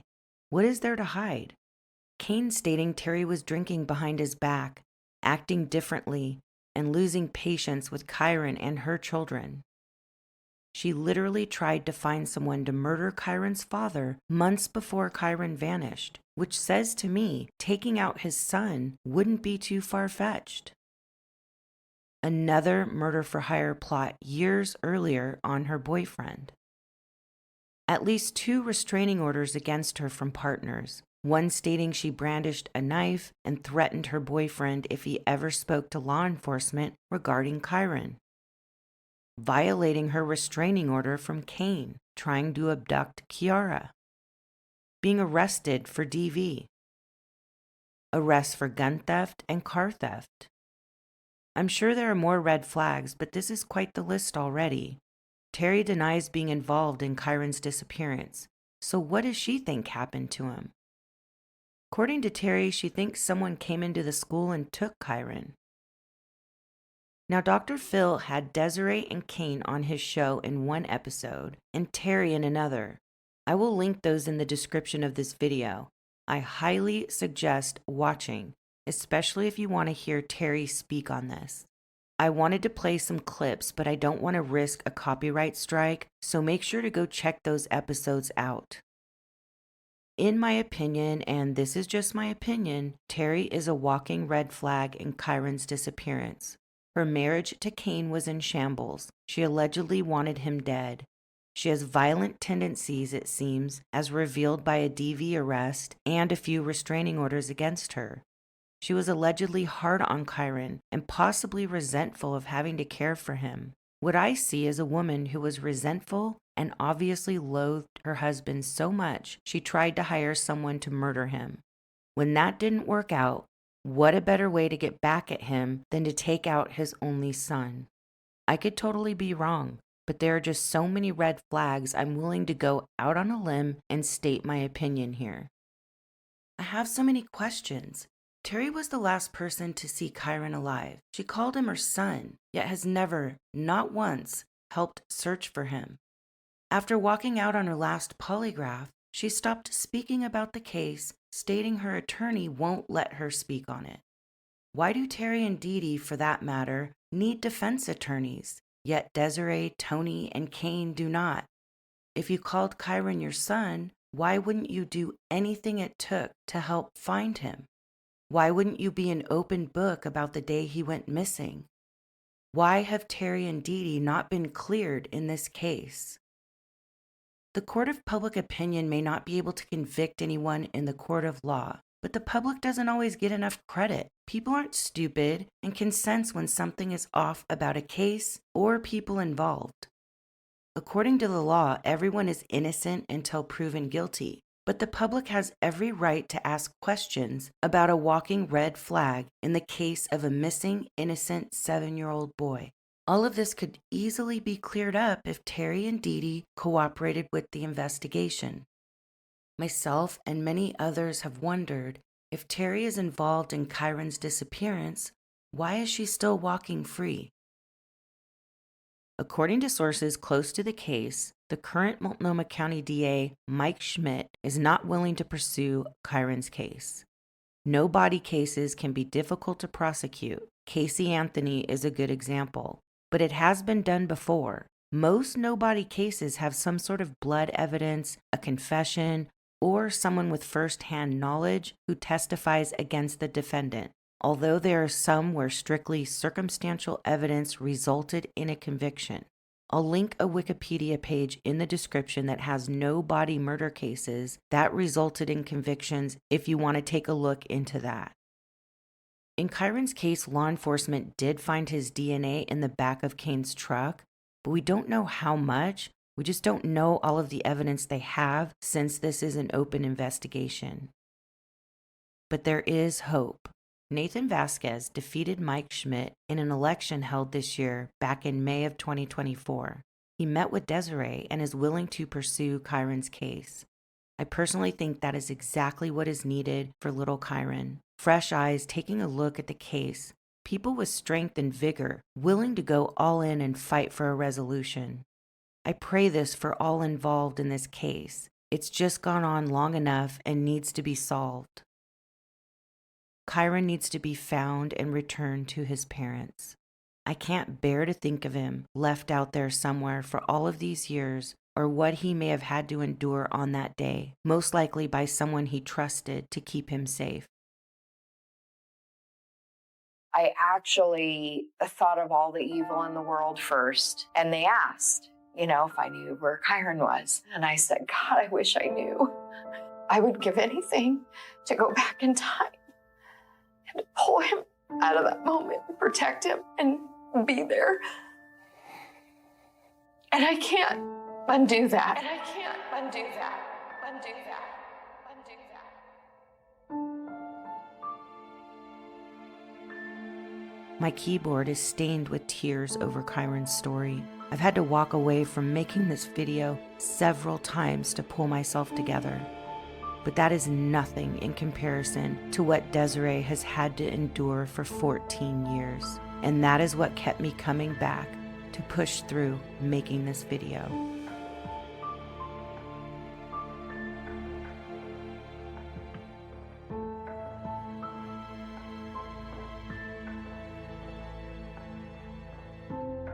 "12 years to not have your son who is a piece of you, it's hard to function every day. Those are the things that make it so hard. Life keeps going. And I'm stuck at June 4th, 2010. I haven't moved past that. Kyron's still 7 to me.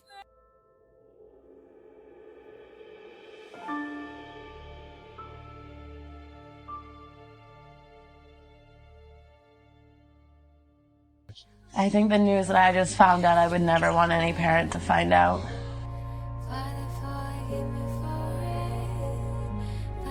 I think like my worst nightmare has really come true. We think it is highly unlikely that Ayla Reynolds will be found alive.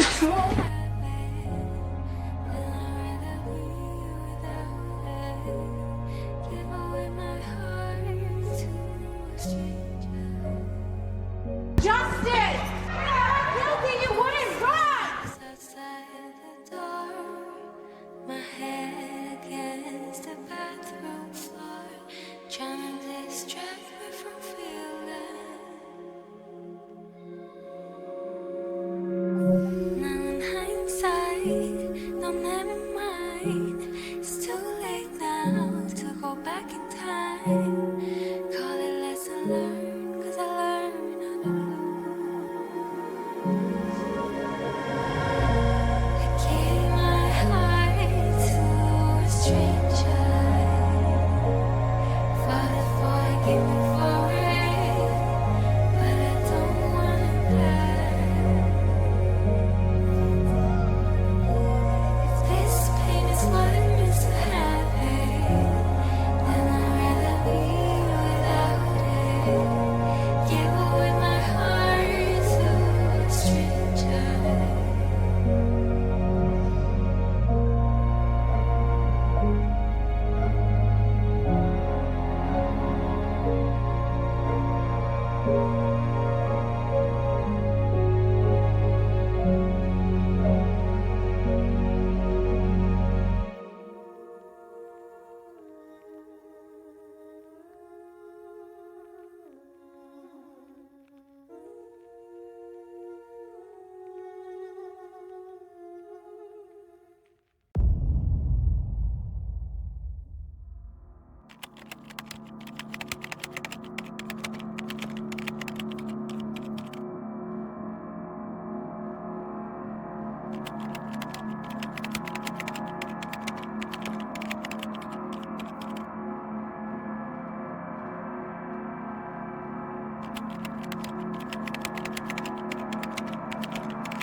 On December 17th, 2011, at 8:41 a.m., a chilling 911 call from 20-year-old Justin DePietro shattered the calm of Waterville, Maine, thrusting the seemingly serene city into the heart of one of the state's largest and most perplexing criminal investigations, as the disappearance of his young daughter, Ayla Reynolds, would send shockwaves rippling through the community and beyond. The call itself seemed a bit odd and suspect, as it was disconnected 3 different times. The caller stating his cell phone, along with others in the home, were all low on battery. Police arrived soon after the 911 call was placed. They found Justin had barricaded himself in the bathroom, refusing to speak with them. It took some coaxing, but they were finally able to convince him to come out and give them a statement regarding Ayla. Justin stated that the last time anyone had seen Ayla was the previous night around 10 p.m. His sister Alicia had checked on her before going to bed. They had discovered that she was missing from her crib Saturday morning around 8 a.m. State and federal investigators, along with officers from the Maine Warden Service, began searching the surrounding areas for any sign of little Ayla, and an investigation into her disappearance began simultaneously.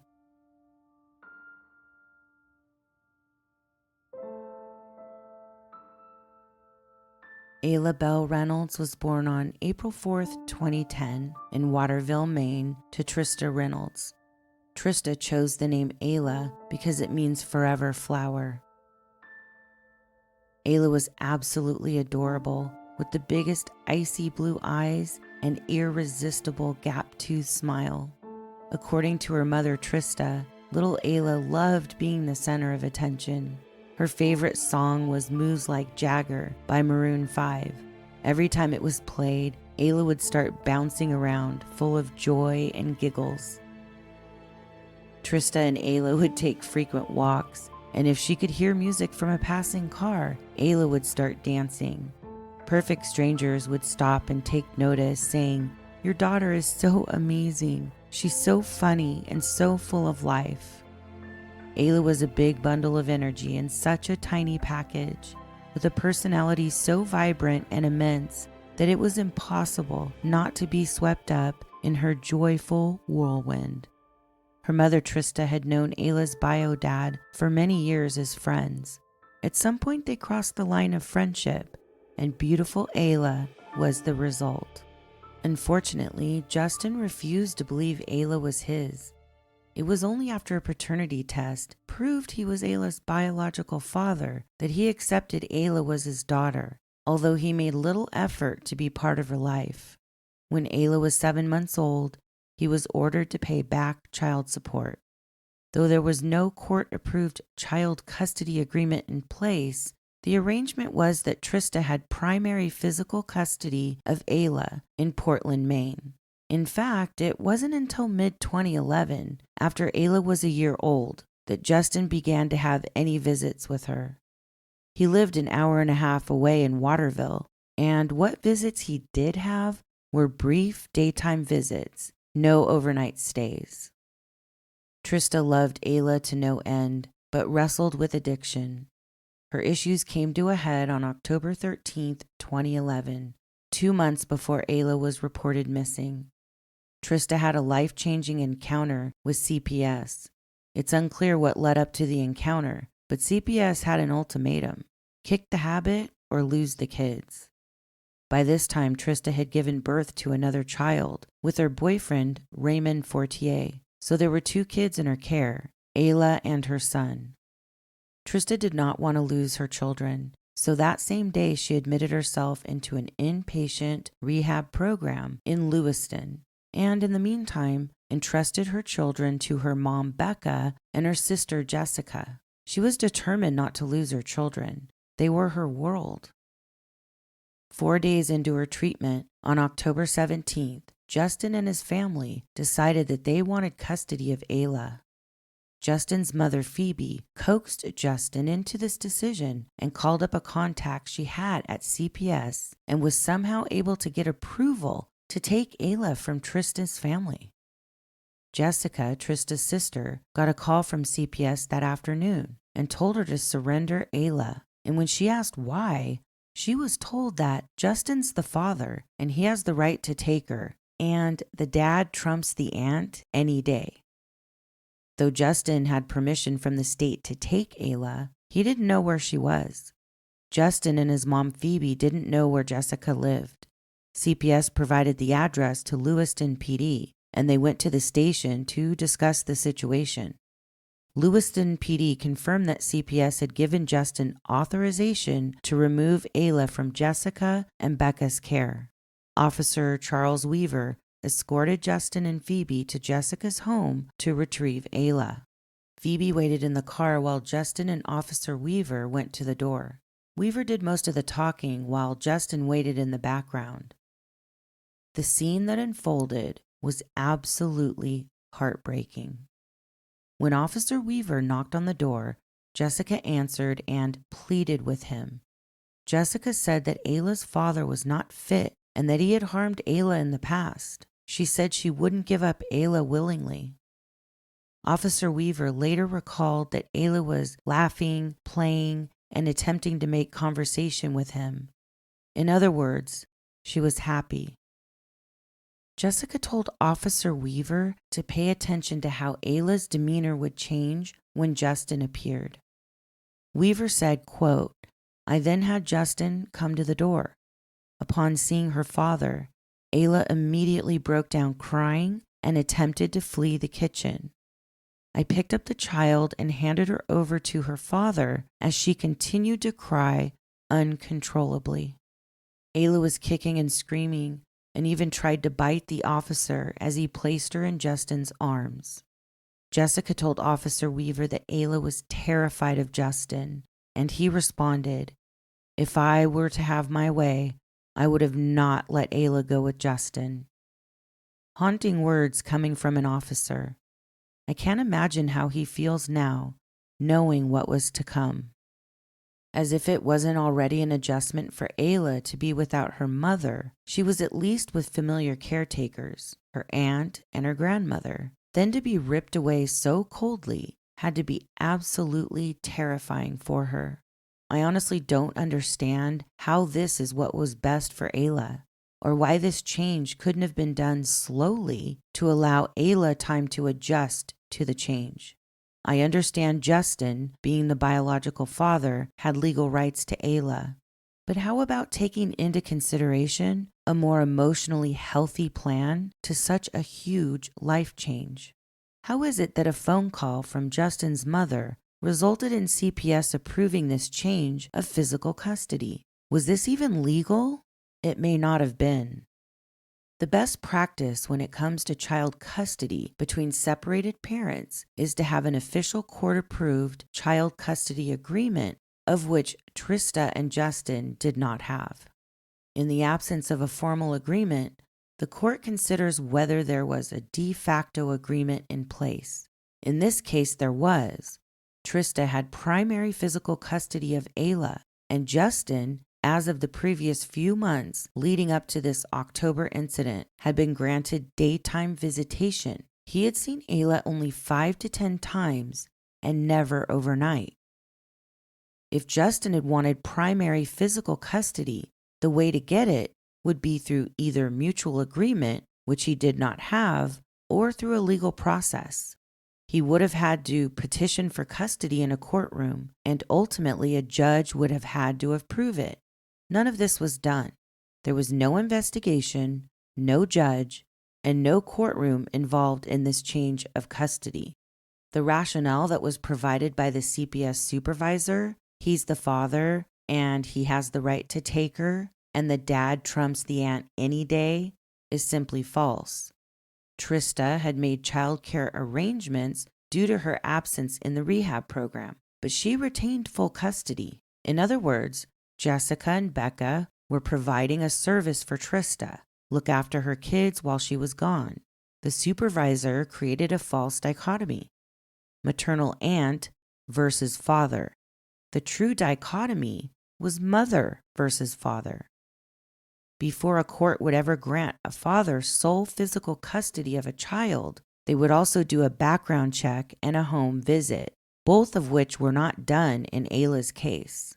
One of the common refrains in child custody law is best interest of the child, which considers stability and continuity. The status quo was that Ayla was under Trista's care, and her retaining that would be in the best interest of the child. The only thing that could trump this concern is if the child was in immediate danger. There is no evidence that was the case. But even if we assume that the reason that CPS approved the custody change was due to imminent harm, what doesn't make sense is why they would have left Trista's infant son and only taken Ayla. If there was potential harm to one child, surely the same risk existed for the other. This whole situation reeks of corruption, in my opinion. A backdoor deal between friends or something of that sort. Justin's mom, Phoebe, calling in a favor. This was despicable on the part of CPS and led to Ayla's death.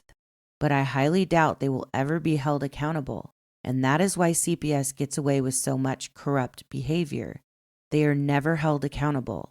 That needs to change.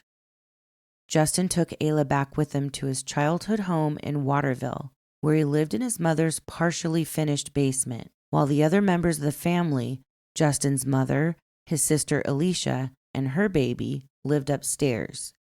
Ayla would sleep upstairs in the same room as Alicia's daughter. While Trista was in rehab, she called Justin every day, asking to talk to Ayla.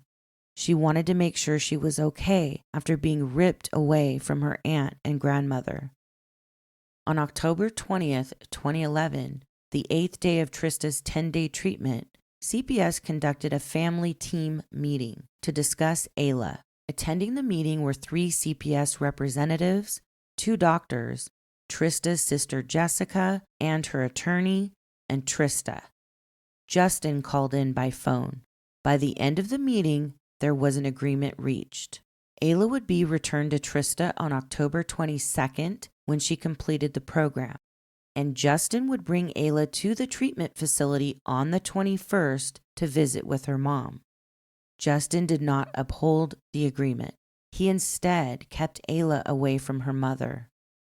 In the weeks that followed, Trista called CPS repeatedly to ask for help enforcing the agreement. She wanted Ayla back as promised, but CPS did nothing to enforce the agreement they facilitated. They had no problem ripping Ayla away with no investigation and zero consideration for her emotional well-being. But when it came to enforcing the agreement they put in place, CPS was nowhere to be found. Eventually, Trista and Justin came to a temporary agreement. He would continue physical custody of Ayla, and Trista would get regular visitation. But Trista had her concerns about Justin's parenting.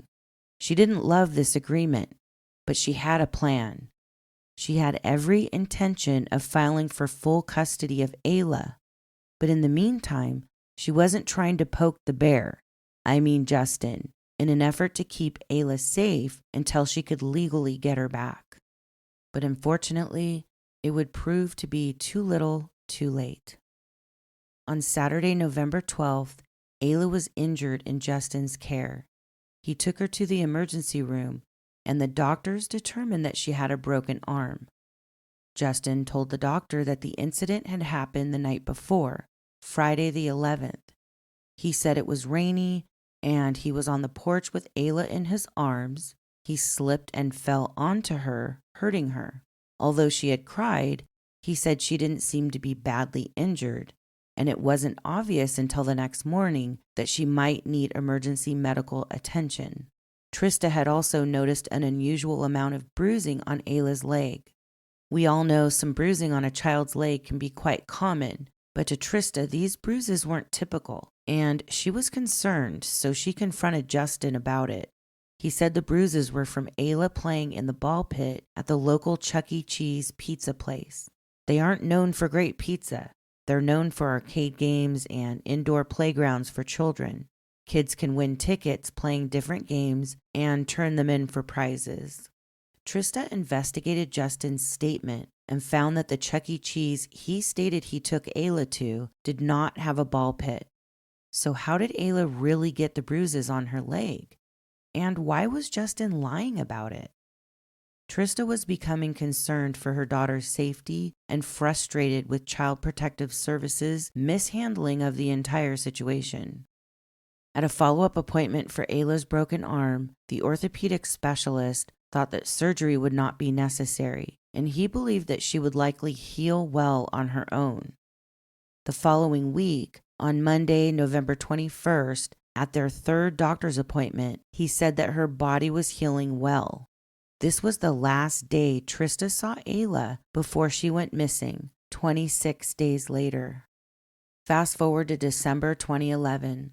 After the egregious lack of response from CPS and Justin's sketchy behavior, Trista felt she had no other choice than to file for sole custody of Ayla at Cumberland County District Court. In the filing, she criticized CPS for their removal of Ayla and not adhering to the subsequent agreement they facilitated.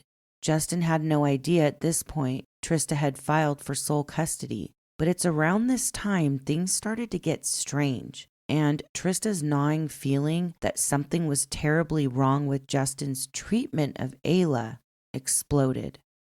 It wasn't a feeling anymore. She knew her daughter was in danger. Call it mother's intuition or a gut instinct, but Trista knew and started to panic. Following Ayla's last doctor's appointment for her broken arm, Trista lost contact with her. Every time she called wanting to speak to Ayla, Justin made up an excuse as to why he couldn't get Ayla to the phone. He used excuses like she was busy playing, napping, or watching a movie. This hadn't happened before, and for 10 grueling days, Trista couldn't get into contact with her daughter.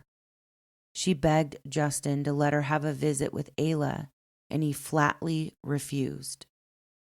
On December 15th, 2011, Ayla had a previously scheduled follow-up appointment for her broken arm. Justin never brought Ayla to the appointment. 2 days later, on December 17th, all of Trista's fears would culminate into one moment when she finds out Justin had reported Ayla missing to law enforcement. Trista rushed to the police station with a crushing feeling in her chest. Memories of beautiful Ayla flooded her mind, each one a vivid reminder of the laughter, the warmth, and the love between mother and daughter that now seemed so distant. She had sensed this storm brewing, yet she had been powerless to shield little Ayla. Desperately, she clung to the fragile thread of hope, whispering to herself that Ayla was only missing. But deep inside, she knew something terrible had happened to her precious daughter, and Justin was behind it. After a few days of investigating Ayla's disappearance, law enforcement was beginning to believe the same thing. Justin was somehow involved. They seized his vehicle along with his girlfriends, Courtney Roberts, who was staying with Justin the night Ayla went missing. Investigators also searched his home, sealing it off with crime scene tape, forcing Justin, his mother Phoebe, and his sister Alicia to find another place to stay. Simultaneously, the search of the surrounding area continued, looking for any sign of Ayla. Trista and her family were featured on news programs pleading for Ayla's return. Justin released a statement saying he didn't know what happened to Ayla. His mother Phoebe also appeared in the media, on Nancy Grace specifically, getting caught in a lie. She had told law enforcement she wasn't home the night Ayla disappeared, but on Nancy Grace, she stated she was home that night but didn't hear anything. Phoebe later recanted that statement, saying she was staying with a friend in Augusta, Maine, about 30 minutes away. She admitted she lied to protect Justin. Trista's heart shattered as Christmas approached. With Ayla still missing and no sign of her precious daughter, the holiday season, once filled with joy, was now leaving Trista feeling hollow and inconsolable. Yet beneath her overwhelming grief, a fierce anger simmered within her. Justin's emotionless demeanor and lack of action to find Ayla only fueled her fury, as her instincts screamed that he was withholding the truth about their daughter. Trista was trapped in a nightmare, yet she refused to succumb to despair. Her unwavering love for Ayla forced her forward, motivating her to wake up every morning with renewed determination to seek justice and answers. Ayla needed her to be strong. Trista was resolute in her fight, driven by the hope that one day she would either bring her baby home or find the truth of her fate. On December 30th, law enforcement publicly made a shocking revelation, stating that they are upgrading Ayla's case from a missing persons case to a criminal investigation. Maine Department of Public Safety spokesman Stephen McCausland also said Justin's story doesn't pass the straight-face test, and that Justin, his girlfriend Courtney, and his sister Alicia are not being truthful in regard to Ayla's disappearance. This sent shockwaves through the community, and a shroud of speculation fell over Justin and his family. People began paying close attention to the case and the inconsistencies in the narrative Justin was feeding the public. It's highly unlikely a 19-month-old would climb out of her crib and walk out of her home into the night unseen and unheard. And if she did, she wouldn't get far and most likely would have been found by now. There was no sign of forced entry into the home, so it was starting to seem that someone in the house knew exactly what happened to precious Ayla, and that an abduction was completely implausible. A few months later, it was revealed that Justin had purchased a $25,000 life insurance policy on Ayla a month before she went missing. That in itself isn't too concerning. Many people purchase life insurance policies on their children, but in the context of Ayla's disappearance and the fact that he didn't purchase one on himself or his other child from a previous relationship was another detail that added to the cloud of suspicion surrounding Justin. A year went by with no sign of Ayla. It was grueling for Trista and her family. They knew law enforcement was doing everything they could to find her, but there had been no big break in the case, which left them frustrated and defeated. Justin's family stopped cooperating with police and removed the Shrine of Hope on their lawn to honor Ayla. A small candlelight vigil was held on the anniversary of her disappearance, and although Justin's house showed lights on, neither he or his family attended the vigil. In January of 2013, investigators met with Trista to show her shocking blood evidence found in Justin's home and in his car. Police spokesman McCausland publicly stated they think it's highly unlikely Ayla would be found alive. Nothing in the investigation points in that direction. It was also reported that Justin drove approximately 160 miles round trip in the early morning hours the day Ayla went missing, before he called 911. He allegedly told police he drove to Portland, Maine to see if Trista had taken Ayla. The problem with that is he never reached out to Trista to see if she had Ayla and never showed up at her residence looking for Ayla. So where was Justin really going that morning? Is it a possibility he was disposing of Ayla's body?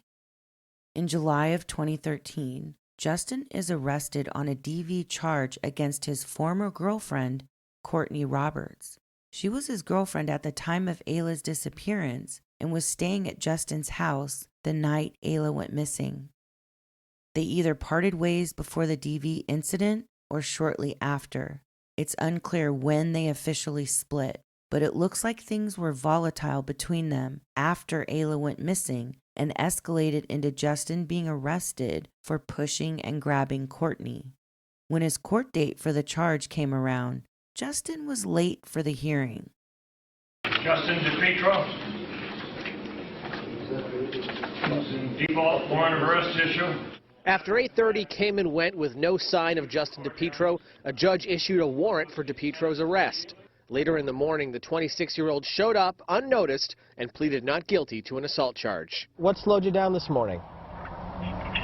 Nothing slowed me down. I was right where I needed to be. We spoke with DePietro by phone. He wouldn't answer our questions about the assault charge from July 6th, when a Portland police lieutenant reported seeing DePietro push and grab his one-time girlfriend Courtney Roberts here on Spring Street. I told the court everything that I needed to tell the court. DePietro's daughter, Ayla Reynolds, has been missing since December 2011. Police have never charged anyone with the crime or named any suspects, but investigators have said they believe Ayla is no longer alive and that the people, including DePietro, who were inside this Waterville home where Ayla was last seen, have been holding back information. State police say you know more about Ayla's disappearance than you're telling them. Okay. What do you say to that? Is that true? Absolutely not. DePietro says he's still living in Waterville with his mother. He says he is still looking for Ayla and tells us he doesn't exactly recall the details of his last contact with state police. My answer is going to be the same thing for everything, you know what I mean? I tell the appropriate people that need to know what's going on, and that's that, you know what I mean? Are you keep asking, it's going to keep it the same answer. Justin was arrested again a few months later for violating his bail conditions by having alcohol. At another court hearing regarding this latest arrest, Trista confronted both Justin and his mother Phoebe, pleading with them to tell the truth as to what happened to little Ayla. At this point, Trista's heart was shattered. The weight of knowing that Justin, the very person who should have protected their daughter, was the one who most likely caused her harm was unbearable.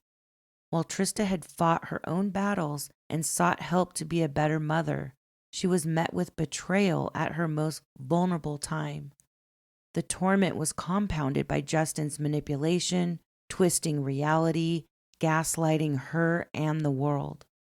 Trista's cries for justice and truth were drowned out by the deceitful narrative spun by Justin and his family, who coldly used CPS as a weapon to take her baby from her.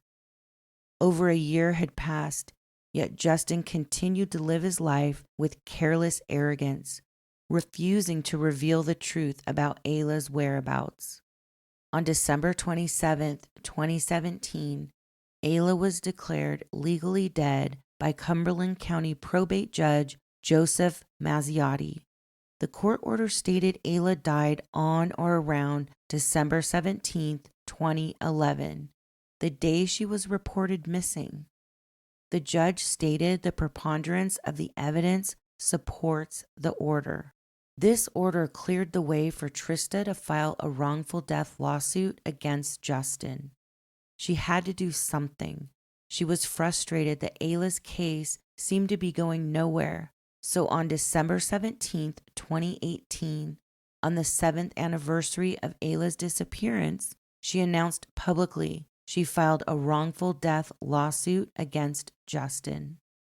For 3 months, Trista tried to have Justin served, but she couldn't locate him. He seemed to have fled the area and was hiding.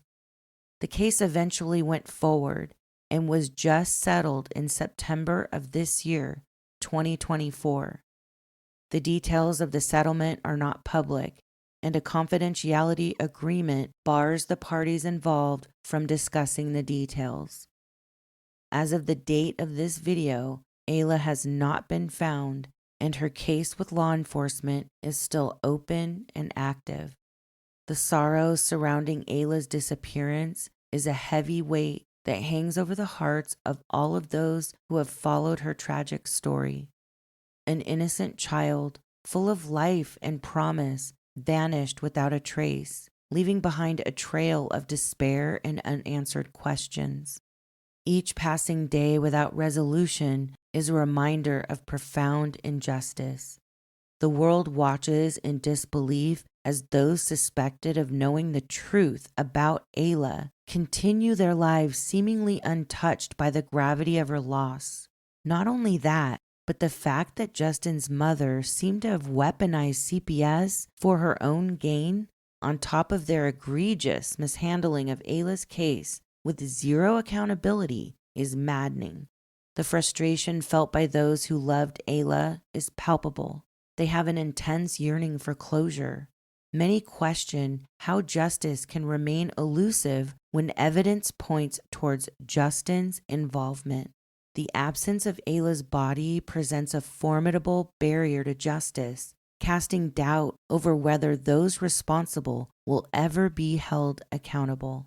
One thing remains clear: Ayla deserved to live.